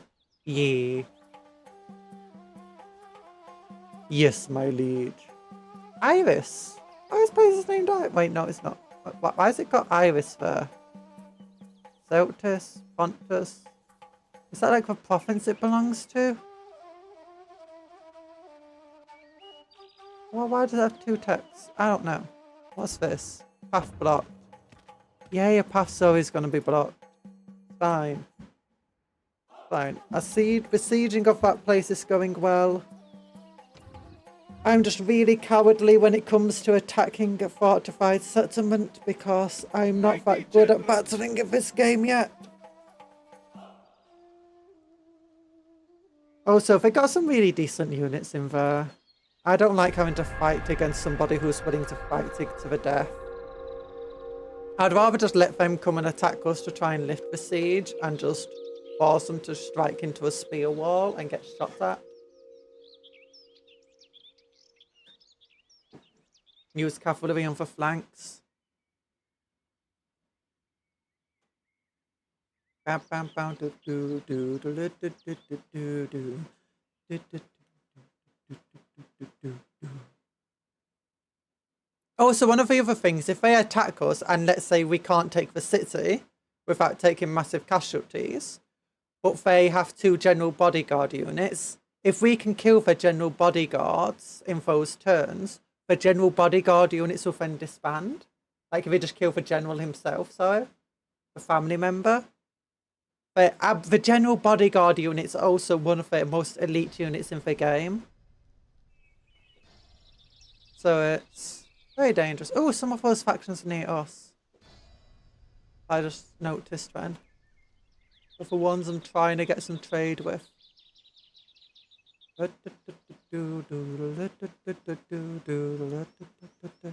Arduous, so I think it would just be too dangerous for us.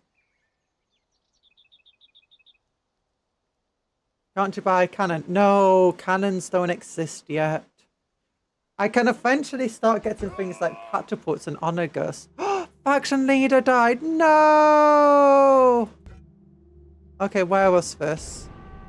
We're gonna have to... Okay, yeah, the settlement is empty. The people are very upset about that. Let's send him over here. Get a governor over there. Get him over here. Get taxes just to on the high end. There we go.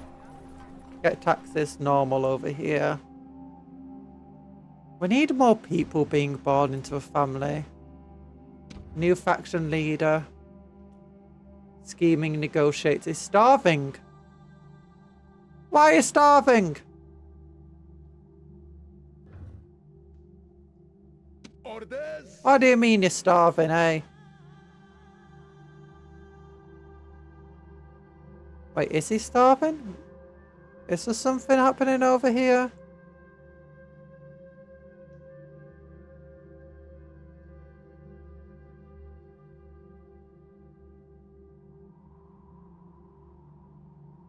Are we taking damage from... Are we taking attrition damage?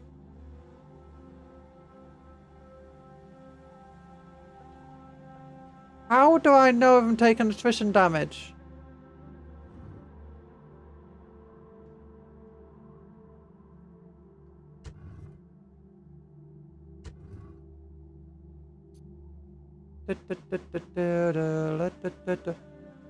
No, it's dwindling. So he's got dwindling supplies apparently.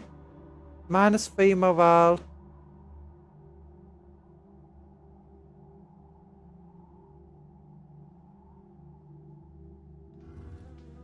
Maybe we just need to attack. Why are your supplies dwindling? What's going on over here? Yeah, see, casualties inflicted. Wait, clear defeat C. This is what you mean by art to resolve. It's terrible. Terrible. Okay, so if a load at the end... Is he starving at the end of last turn? Was he starving last turn as well? That's kind of... something I didn't realise could happen. I would invent... You would invent cannons to... Like, you can't invent cannons. Cannons don't exist. Cannons are, you know... Actually, cannons might have existed, but in, like, not as we know them. You know, in China and stuff. Because they had some weird tech.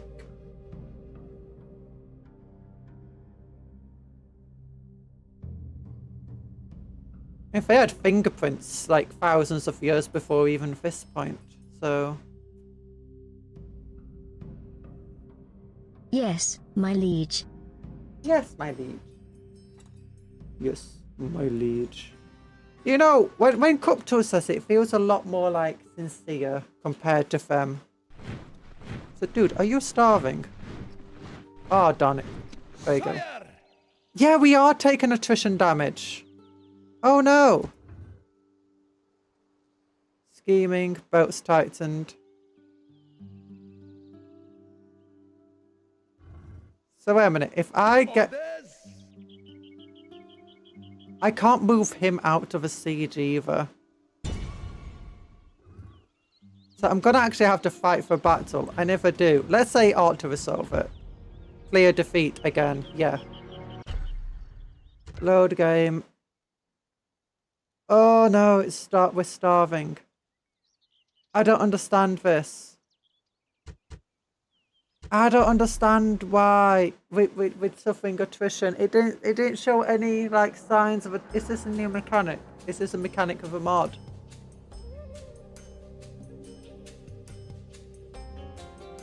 You'd think that we'd have supply lines going when you're besieging.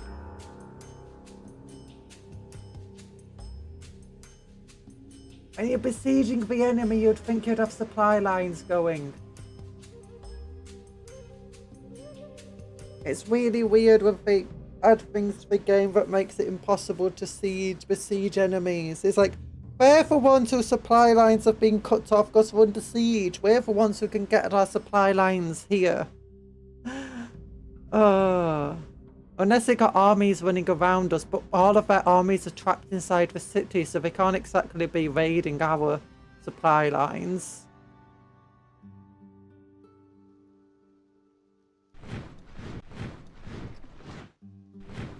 I can't exactly lift the siege without having to just reset the entire thing either. Orders. That basically means I'm just gonna have to fight for battle, right? Oh, I hate this. I legitimately hate this. Besieging settlement. Can I just like send one of the units out and bring him back again? Orders. We can't do that, sire.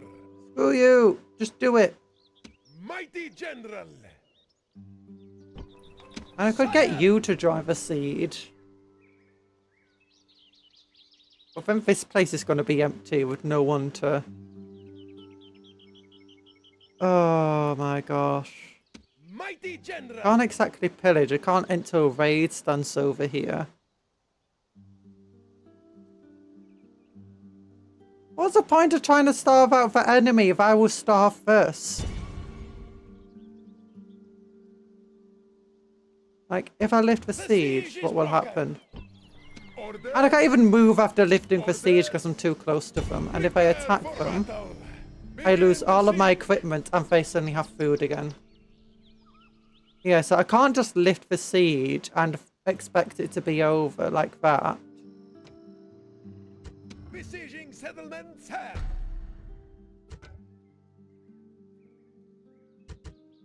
This is just... Full frontal attack. Yeah, we have to do a full frontal attack, it seems. I was like, Yahoo, Lord Theo, how you doing? I hope you're doing well. Don't Don't gamble away all your money. Are you gonna win? Are you gonna win though? You got 2 cherries. Is that enough to get some money out? I don't think so. Better luck next time, Lord, for you. Why does his shield just say AI on it? His shield says AI on it. Oh my gosh. Those hoplite support AI. Or is it ATV? Oh, terrain V. No, they just like ATVs. They just really love ATVs. Right, it's almost like attacking others is really good for you. Almost done. For ego first and profit second. No, but that's the thing. Besieging a settlement is... I don't know. In this sort of situation, it should really be to our advantage as we're able to get supply lines to our towns. Quite easy. Like, look up there, we got a town right there we can just supply line to. My liege. But I guess we're just going to have to fight for battle ourselves. If I knew this, I would have just done it turns ago rather than just... No, but that's the thing is, I would have just attacked them ages ago when I could have easily done it. Because there's no advantage to me attacking now compared to earlier. In fact, it's just all disadvantage to me having waited this long. Not good. Yeah, you did say it's not really good. I just couldn't read. It's a lot of stupid. Don't spread all your money away. Today is a good day to die. But better still to live and tell our grandchildren. Yeah, whatever. I don't care about your stupid ideas. Ram! Just ram Quickly! this direction. Oh, I can't be bothered. That's actually just really upset me, if I'm honest. Ram!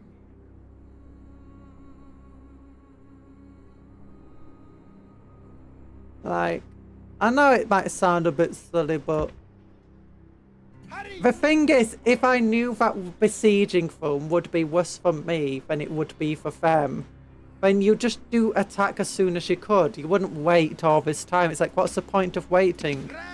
It just changes the mechanics of the game to be kind of pointless.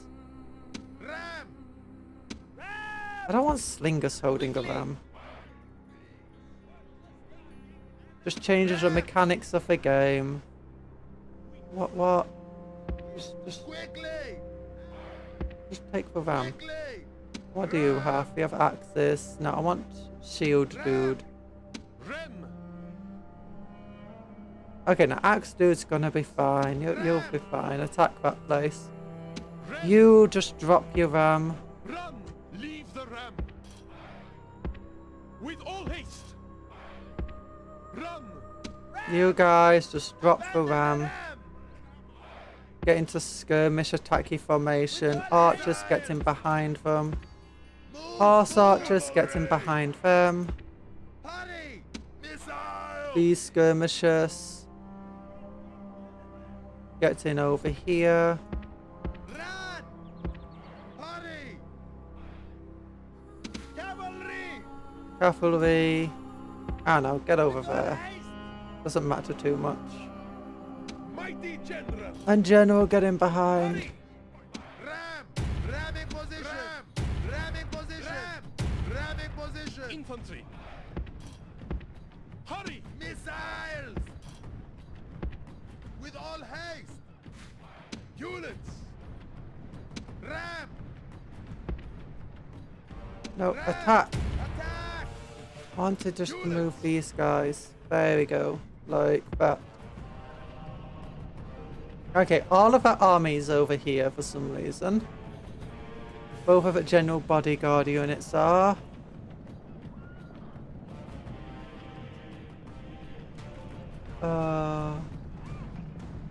Oh, but that thing's actually shooting at us. Missiles! Awaiting you! Run!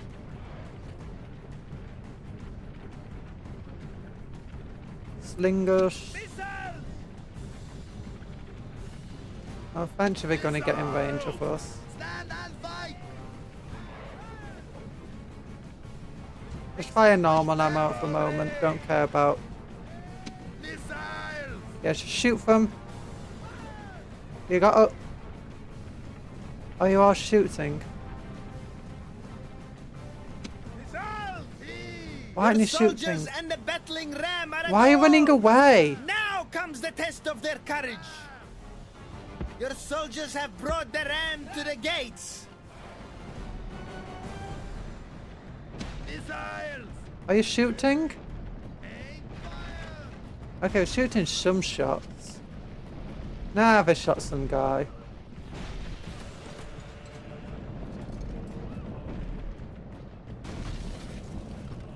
Yeah, one guy died.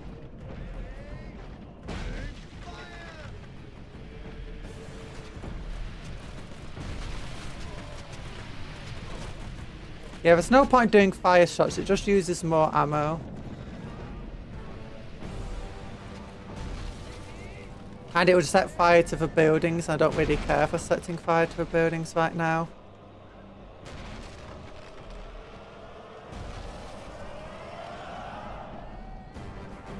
We're being shot at. What shall we do? Nothing. But they are running away constantly.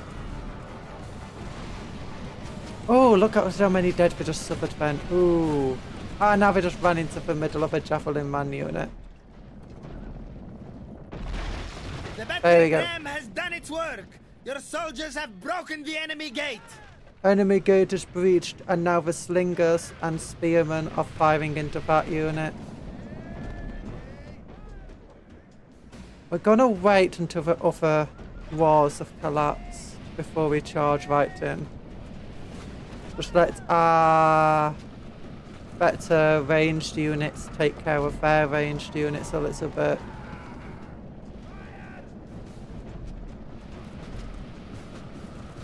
There's a chance that some of their units will charge without orders, which will give us the advantage.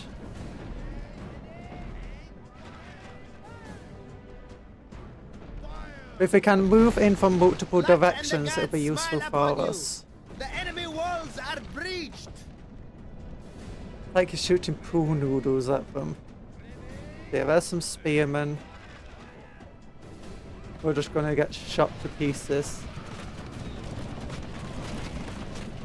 The main issue we have to worry about is them. There you go, for royal bodyguards.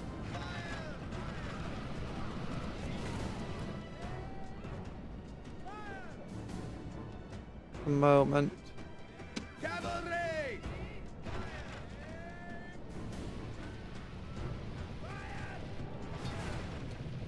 We'll let our units keep the fire going on them.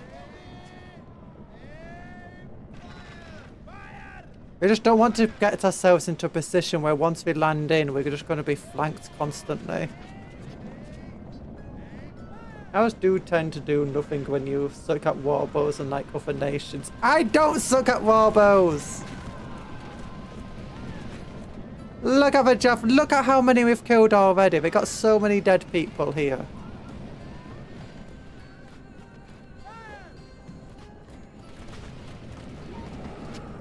Like, look at those spearmen. There's only 47 of those javelin left.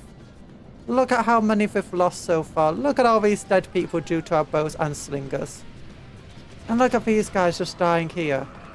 Have we killed any of the... Yeah, we've even killed some of the general bodyguard units. That's how good we are.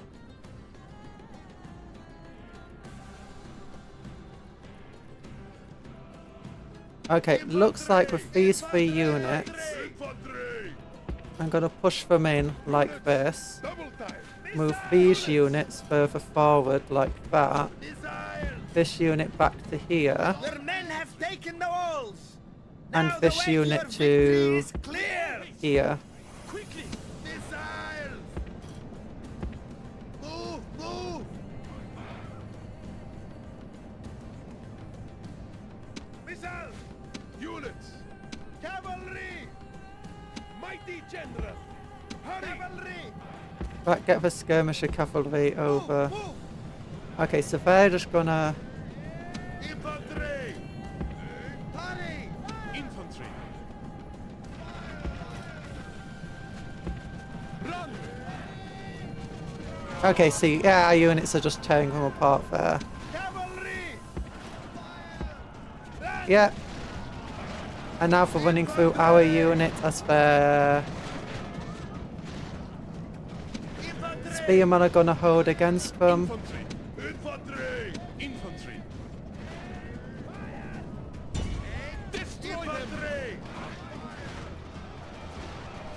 Infantry! Yep, get that units into there. Cavalry! You guys get to just get into here. Very large unit. Units! Cavalry! Infantry. Missiles! Infantry! Attack! Move! Move!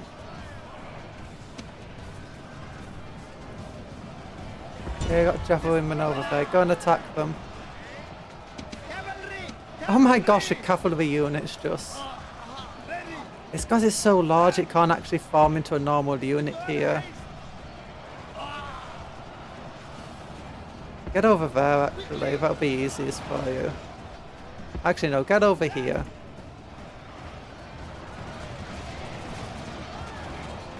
Okay, for enemy bodyguard units being destroyed, that's good.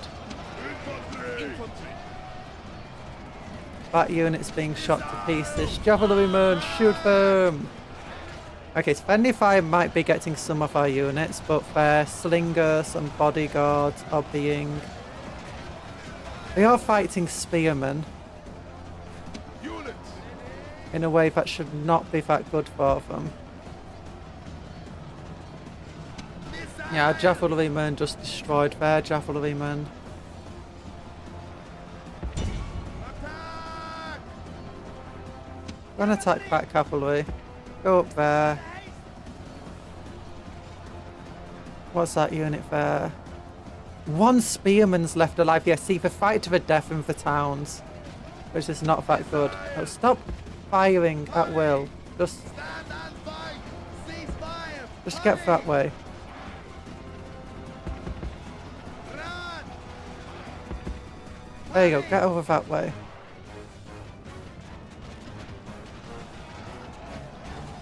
Yeah, enemy units have been destroyed. The enemy cavalry is falling. Eventually one of their lords should die. I don't even know which one's their general.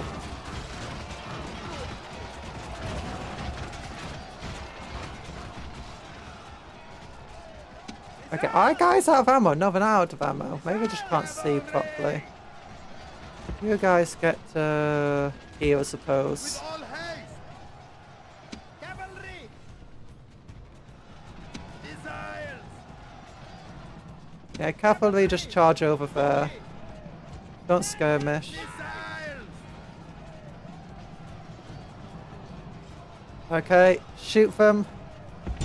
Attack! Fire at will! We should do well against them. We have way better numbers with shooting them. Yeah, they're shaken. They just lost a third of the unit. The enemy lords are being slaughtered over there. I think one of their units is just down to the... Oh, we captured the main center. Where is the enemy general? He should just be on one of these guys on a horse. The enemy king has brought disgrace to his name. Continue. There you go. See, if I wanted to give us an epic defeat art to resolve. There we go. Enemy general's dead. Wait, why did I click continue? Just end the game. Just end, not exit battle. Just, wait, how do I end battle? Oh, what's all of this? I don't know.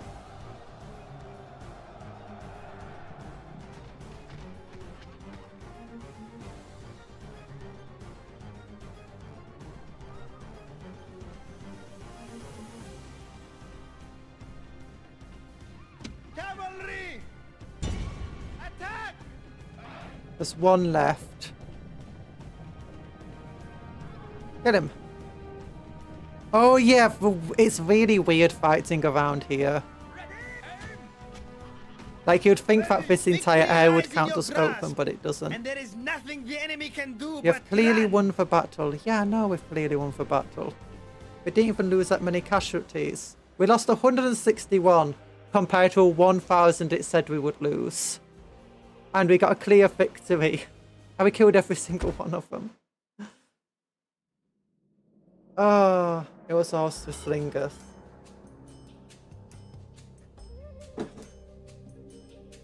There we go! I should have just done that 3 turns ago.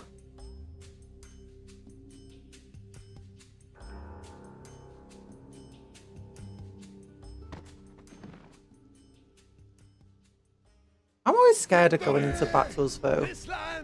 I just occupy the settlement, get the money, make it all happy. I can't build anything because I got no money. I have to wait a turn. But yeah, once we've got some order restored into this place, we'll start moving some units. What I'm gonna do is actually just, can I auto merge units? There we go. This unit over here will go towards this place, so it can get some money back. No, so it kind of re-gets its units. That's out of 460, I think. Actually, let's look. Yeah, no, 200. So that's lost 55 55 members. I don't think I can retrain these guys yet. Sire. Yeah, skirmish cavalry. Technically, I can recruit for skirmish cavalry here. But for some reason, whenever I've tried to retrain them, I've not been able to. So, and the Caucasian hillmen haven't really lost many soldiers. Yeah, only 12. So we don't need to worry too much about. But yeah, this unit over here, with only 16 people left in it. Best to retrain them. Loading screen is just a screenshot of the game with a silly filter on it. I know. It's true, it's true.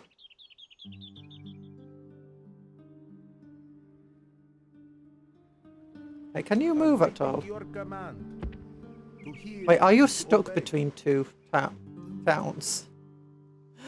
You can get some weird movement issues with everyone blocking one another. Faction destroyed, yeah, we destroyed that faction. But look at this, it got so many things. 5.5% is how many people were losing per turn in that place. I might as well tax some more. 6,000 gold a turn now. I want to go after Pteria next. Once we got Terrier, it's probably not pronounced Pteria, it's probably just pronounced Terrier.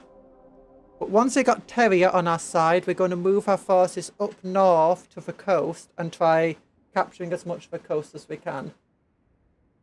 With how much money we're getting per turn, I could recruit a second army though. Oh, one of the cool things about this game is if you notice when I had only 16 people in that unit, is... Oh, what does it do? What's the cool thing? Oh, it reduces the upkeep cost. It reduces the upkeep cost of a unit when it's got less people in the unit. I just think that's super cool.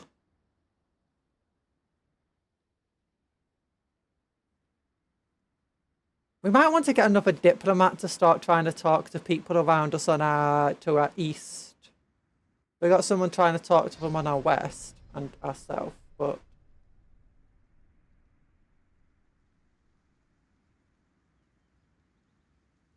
that would also be a good idea because I think there are some just normal empires to our north too that we can talk to.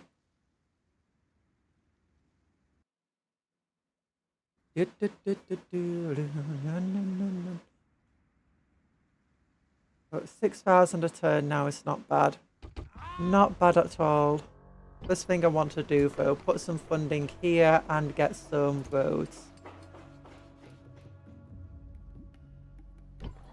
Oh wait, do we have roads over here? Yeah, repair for building. I want to get some Pontic recruitment.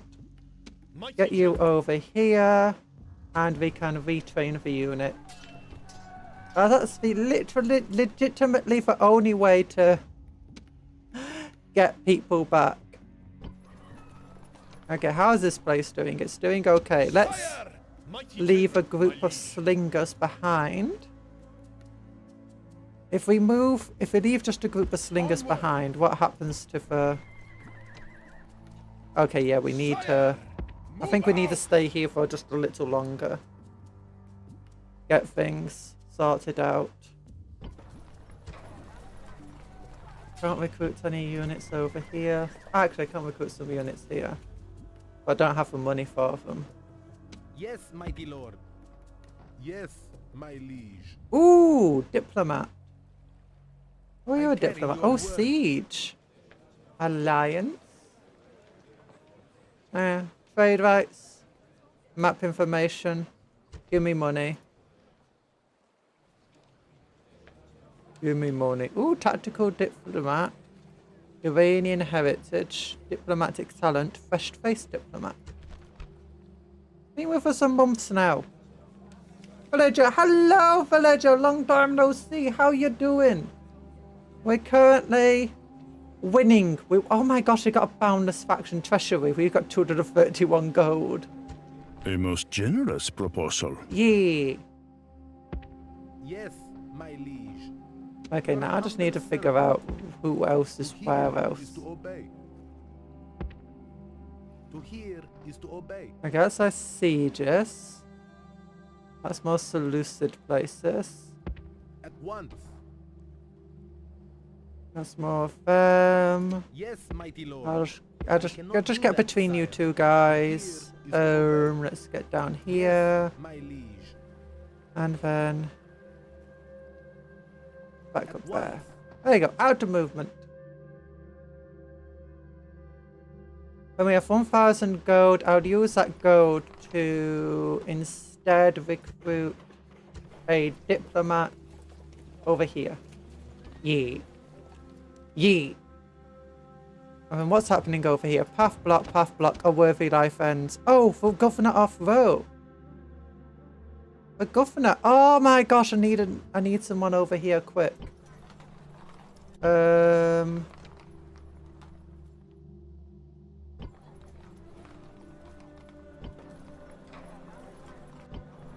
Yeah, can I get one of these units to reach there? No. Can I get you? I can get you to reach here. I'll get you to guard here. Okay. There we go. Oh, we're losing people. We need more marriages to happen. We need more marriages. We need more generals. One of the times I played this game, every single turn it gave me access to a new general. Oh. And that was fun when I was getting access to a new general every single turn. That was amazing. Now I'm like, I've lost 2 of my generals already to old age. Skill issue really, but you know, still not great. I've had 1 coming of age.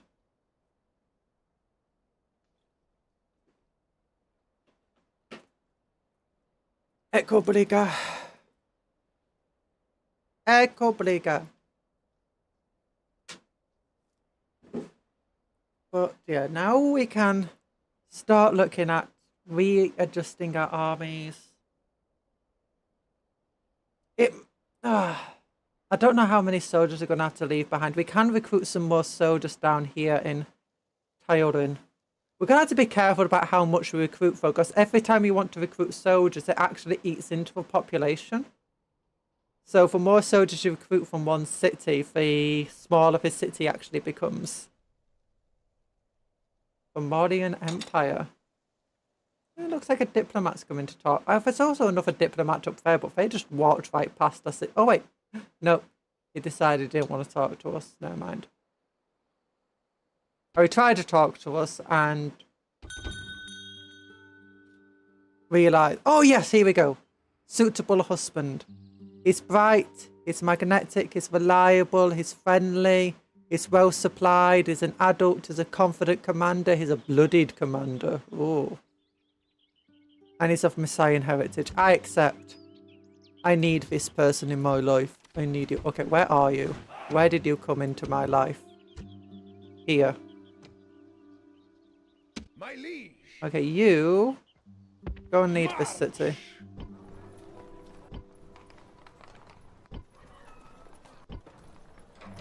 Reduce taxes to high on that one. Actually, oh no, it's the AI in control.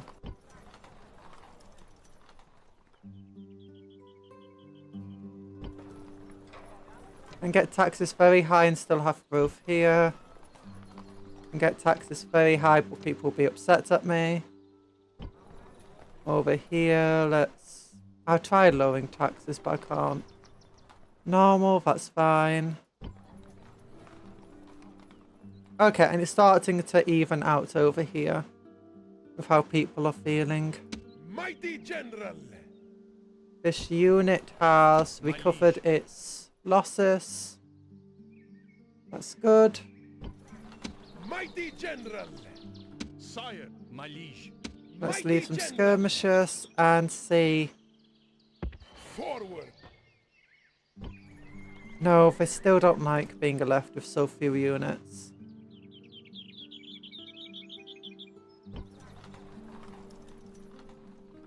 Putting the tax down to low is fine. Mighty general. There's none of these units I want to send back. I'll just have my faction leader move down here. Get ready to attack there.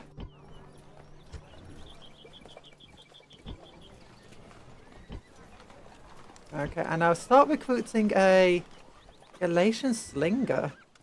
Galatian skirmishers. I'll get some skirmishers. Recruited here, it's cheaper than everything else. Actually, let's compare these two units. Yeah, these have good ranged unit and a fighting unit, melee unit. It's good to have. My liege. Then we can look at buying stuff around here anyway. Buying buildings. Communal farming, let's get a shrine going. Over here, let's get a trader going. We got a trader going here too. Yeah.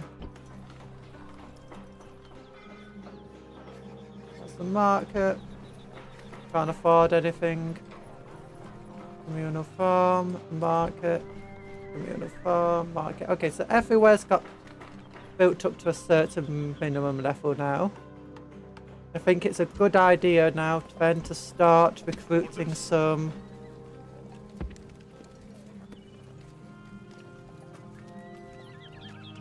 Move out. other units. I have a diplomat here, don't I? Yes, I do. I forgot about you. For a moment. Let's get you there. See what I mean? Port towns are nearby. Yes, my liege. Yes, my liege. And here we go. Person we can talk to. Alliance. Very demanding. Okay, he trade rights. Map information. Very generous. Will you give me a region in exchange of this?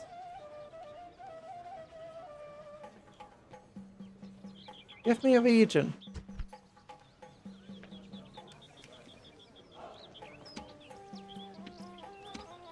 Like, Greek settlement, that's a place. Paros. Balanced. Agraphia, balanced. Alatia, balanced. Oh, what are we even trading? I'm giving them trade rights so that they basically both make money from merchants trading with one another, like grain for whatever. And they're giving me a town.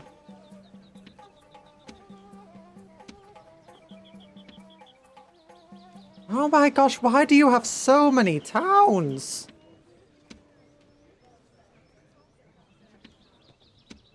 At least tell me, I don't know where any of these towns are. Where is this town? Alt plus left click. Do you think that'll actually do anything? Something went wrong. Refresh. Back to game. Okay. Where are these towns? Ooh, non-specific trade. So what I'm giving them is information about all of my cities and about everywhere I've scouted out.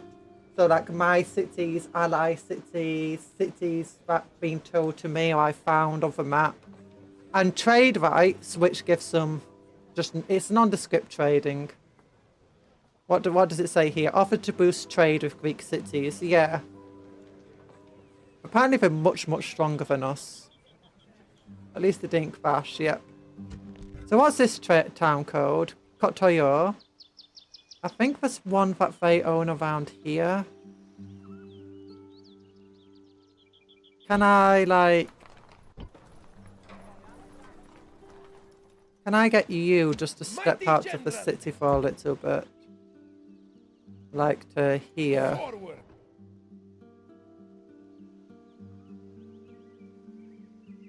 Forward. There you go. Amisayos. Amisayos.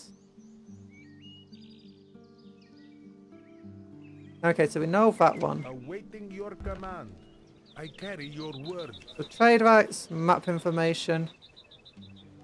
And give me...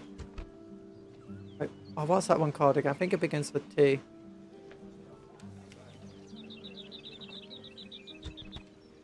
What's this one? Kotayo. No, it didn't begin with a T. It began with a K.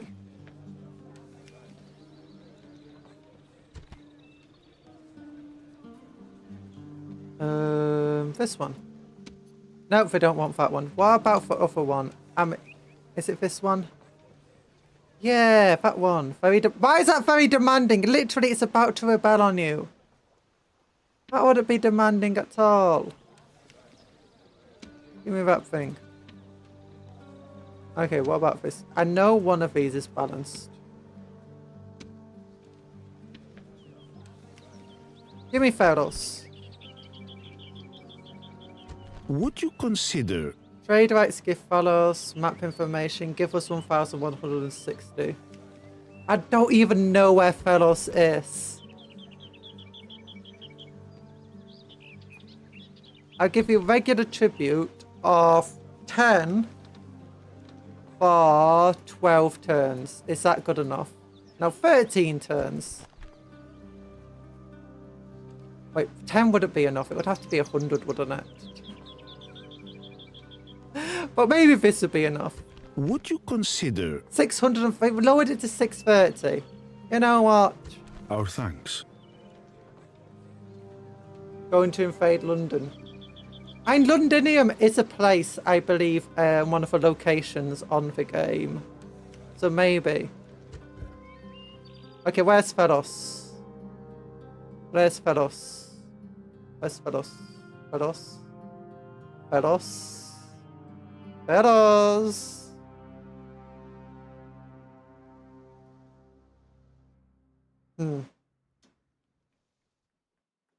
Oh, here it is. Oh my gosh, it's just all the way out here. Yeah! I think got some worthwhile trade. Oh, so this is a fantasy game. No, it's not a fantasy. Actually, it kind of is in a way if you think about it hard enough. Awaiting your command. You know. I carry your word. Give region. Fedos.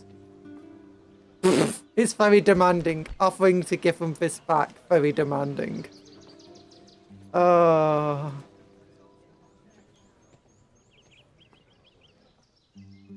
I gotta imagine dragons. Imagine dragons! Sire! Forward! Okay,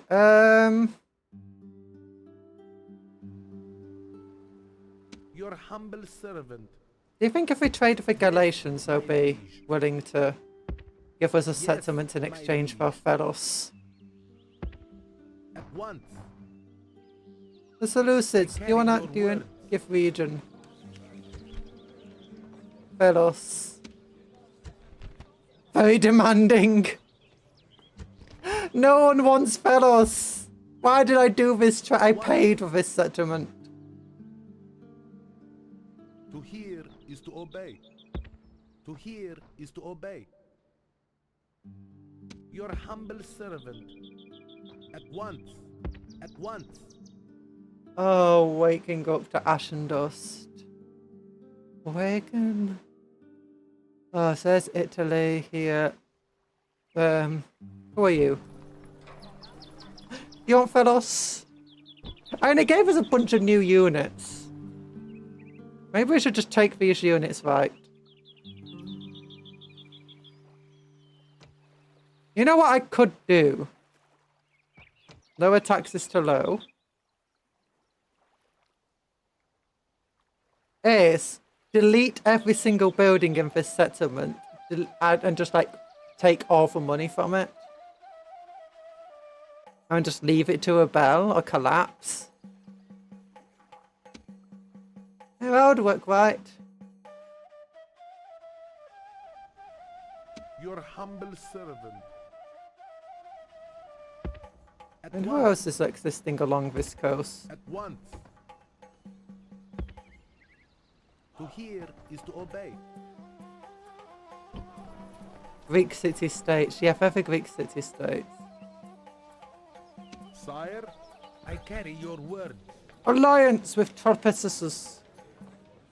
Do you want?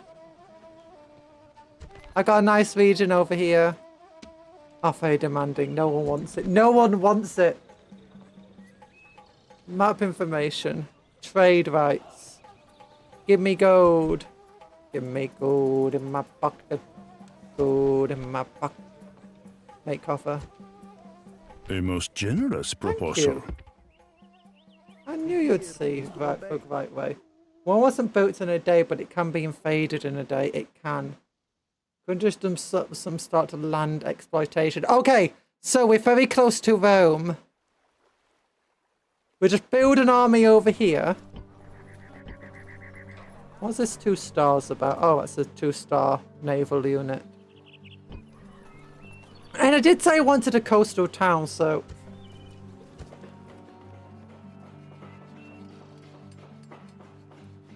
If I right-click, I can't destroy it. Right-click. 933 denarii. 266. 833. And I can't demolish that one.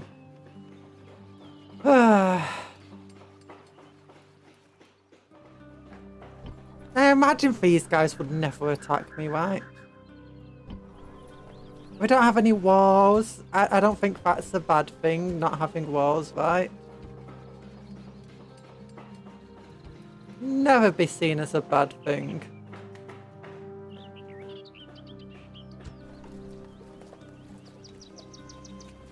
What I need to do.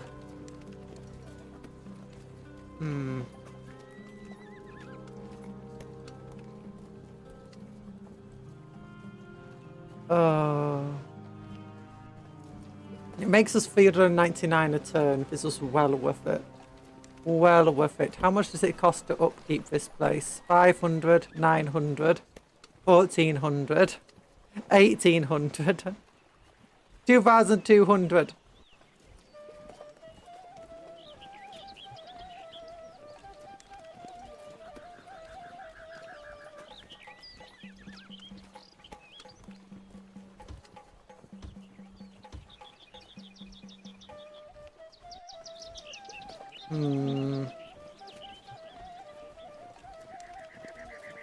Yeah, we never make the money that it requires to upkeep this army.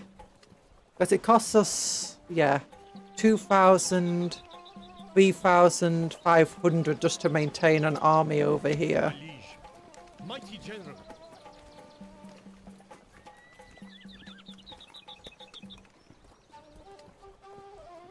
Disband selected units. Yeah, then it immediately just goes down to there. So might as well just do what I said. My liege.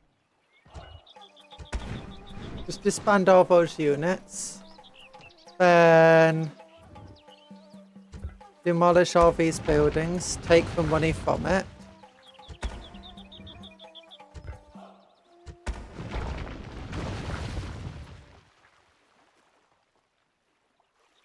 There we go. Now it's probably going to rebel. Actually, let's just put it on very high tax rate to get the most money out of it for one turn. So yeah, we just gained a bunch of money from... So we spent 600 to get it, but we gained like 4,000 from demolishing everything. So... No, 2,000. Conjuror. Thank you, Werewolf Game! So Yahoo, how you? I hope you're doing well. I hope you're doing super duper ultra well. We're currently doing some land exploitation. It's not exploitation if they let you do it. Wait, no, that's exactly what exploitation is. Mighty General.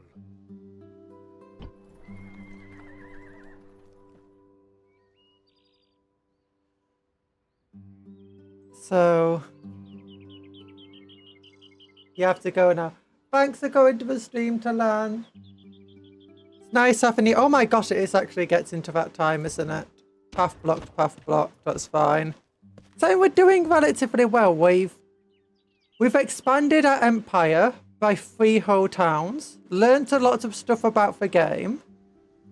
I say 4 whole towns, but you know, we'll just ignore Pharaoh's existence. Yeah. We've got our money up to about 6,000 a turn. We've got a decent economy going.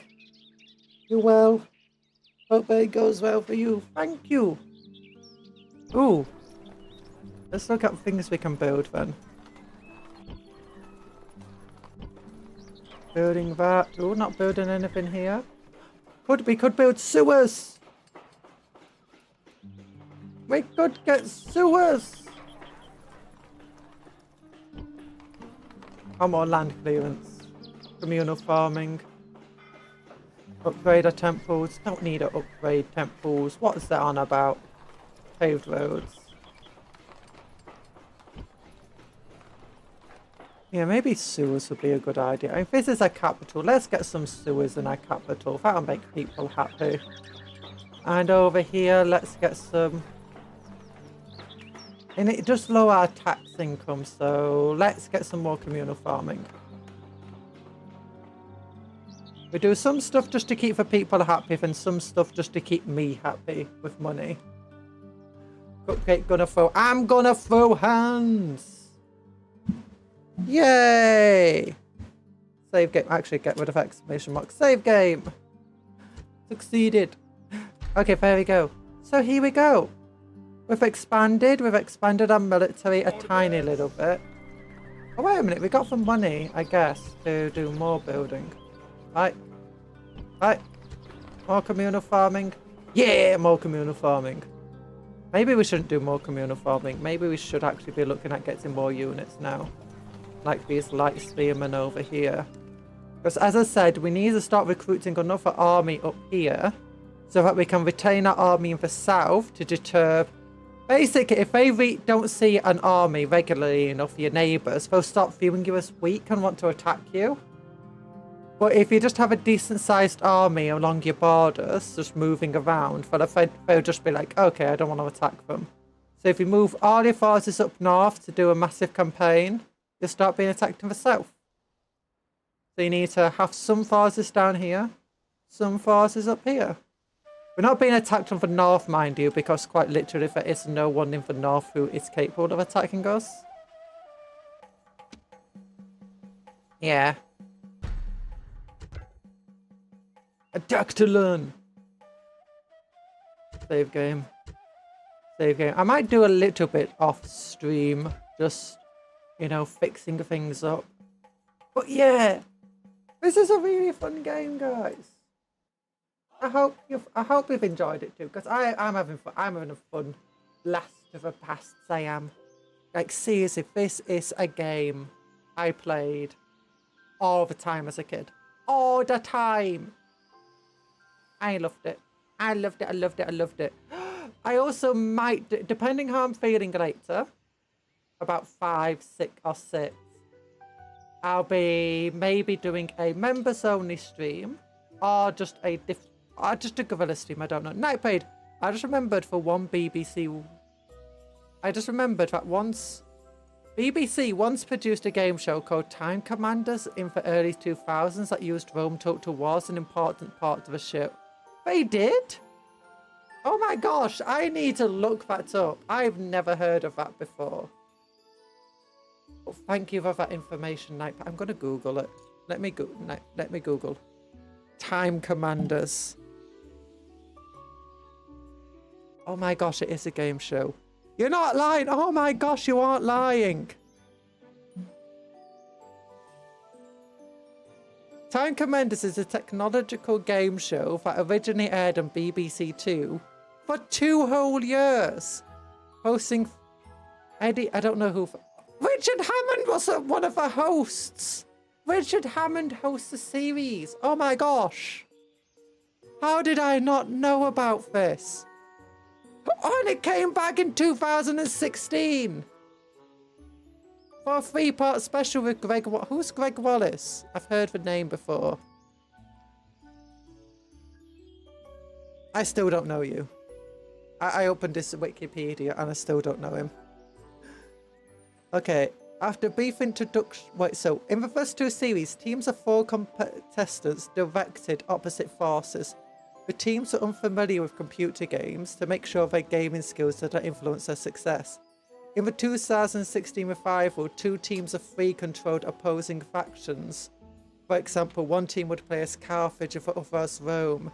After a brief introduction of the battle, including an overview of military units, terrain and available forces, the players had to develop a strategy and then deploy their forces.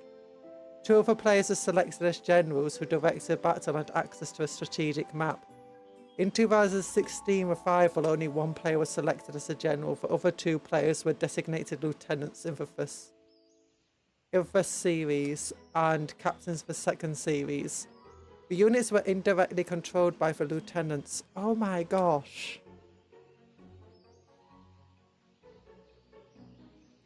That sounds so cool. Why did I not know? Guys, we need to get Time Commanders back. We need to bring Time Commanders back. Oh my, well, I know what I'm going to be finding on, do you know what, archive? On the archives. Oh my gosh. But yeah, I'm really excited also to play Warhammer Total War because they're adding the depths, they're adding the deeps to the War faction, and it's been something I've been wanting ever since I first looked at Warhammer Total War. It's like, why can't the dwarves build underground? Now they can! Now they can! Apparently it's all about playing tall. But I'm a bit worried about the mechanics I've read about, like, what stops a tall player just building it all better than what stops a person going wide building everything anyway. Yeah. Because going tall usually means you're doing stuff that you can't really do if you play wide. But it allows you to build very strong military forces and stuff. And have lots of money and economy. Yeah. But, oh gosh, that's fun. That's fun. I love this game. I love Rome Total War. I love the population mechanics. I just remember playing as Armenia, and just constantly being attacked from the north, just attack after attack. And then I started to get attacked by the Seleucid Empire to the south. And I was just having to try and maintain my I was managing to win the battles and maintain order to some extent and keep the enemy at bay. But eventually I managed to end the wars. And when peace finally came around, I was like, okay, I just need to retrain these units. And I realised all of my frontier, like all of the settlements that were on the front and fighting and stuff, and the nearby settlements, had no population left, like next to none, because I just recruited the entire population of into being soldiers and dying in this war. And then I had to try reinvigorating my economy and my military, just using a few core settlements that had managed to escape most of the devastation. And it was crazy. Like, absolutely crazy. I was a boy.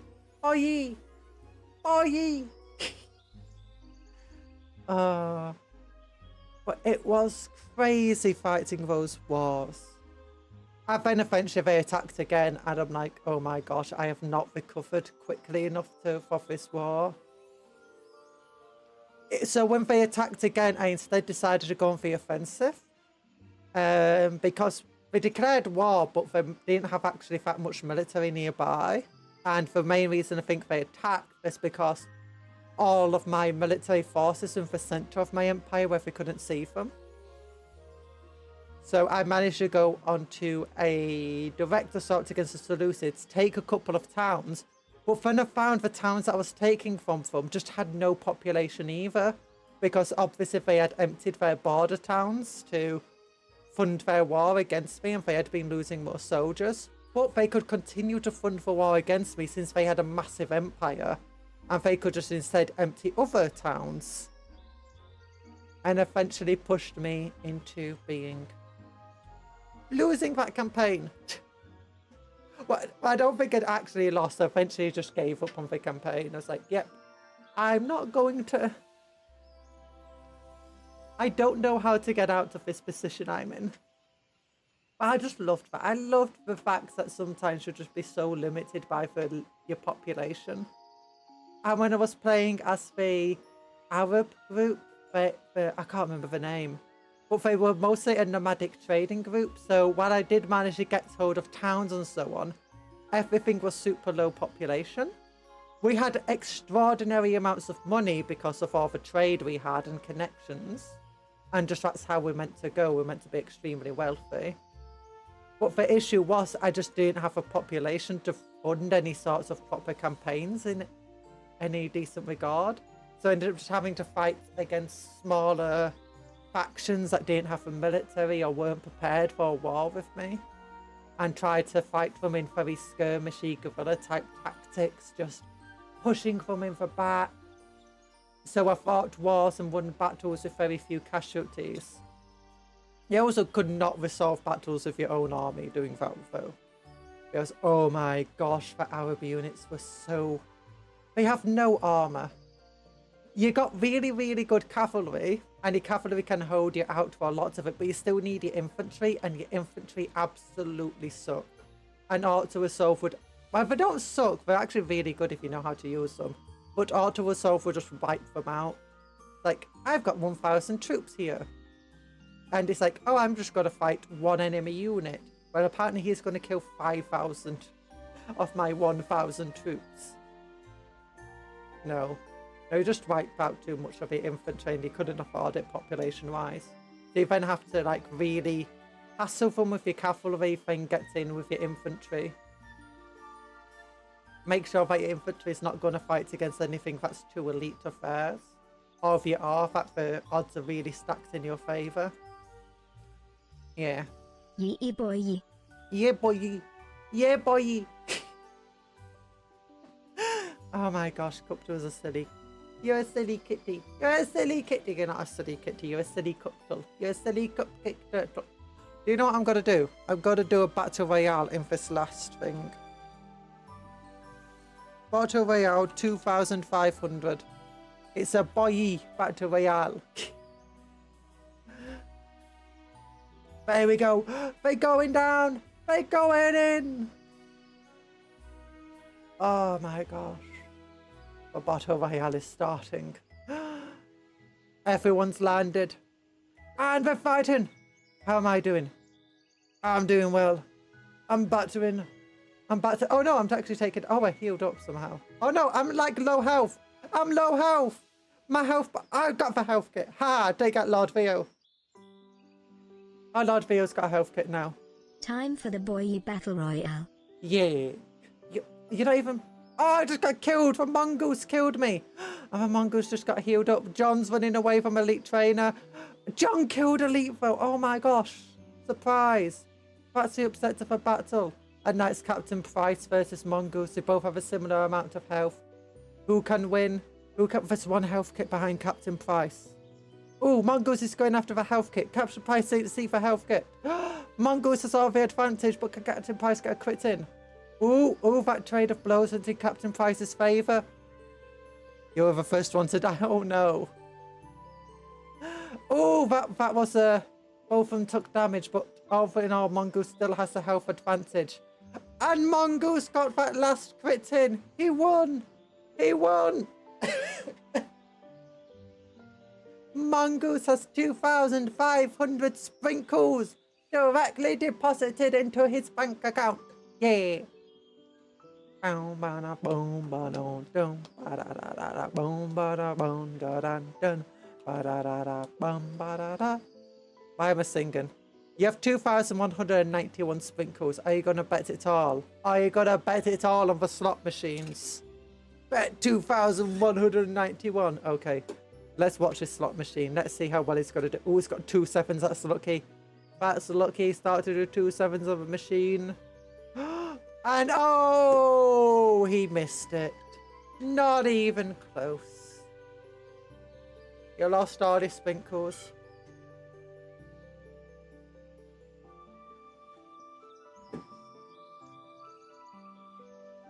Well, better luck next time.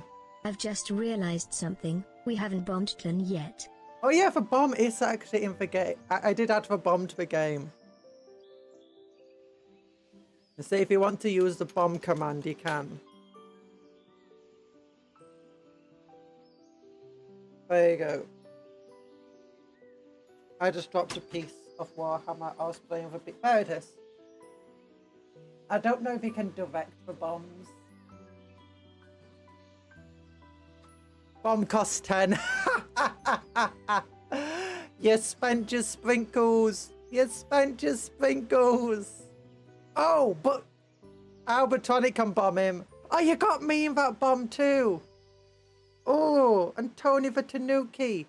That's so mean. I'm just gonna, you know,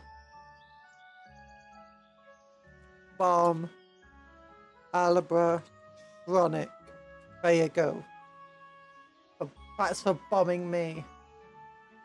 Wait, is it gonna work? Is it gonna work? Did I do it wrong? There he is! He's got a bomb on him! Take it!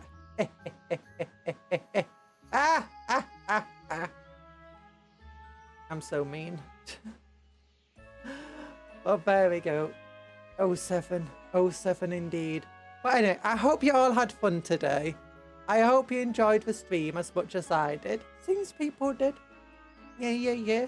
And I think we'll play again next week. We'll play it again next week. And keep an eye out on the schedule, on the streams, just to see if I decide to do a, what's it called? A gorilla stream this evening. So, goodbye everyone.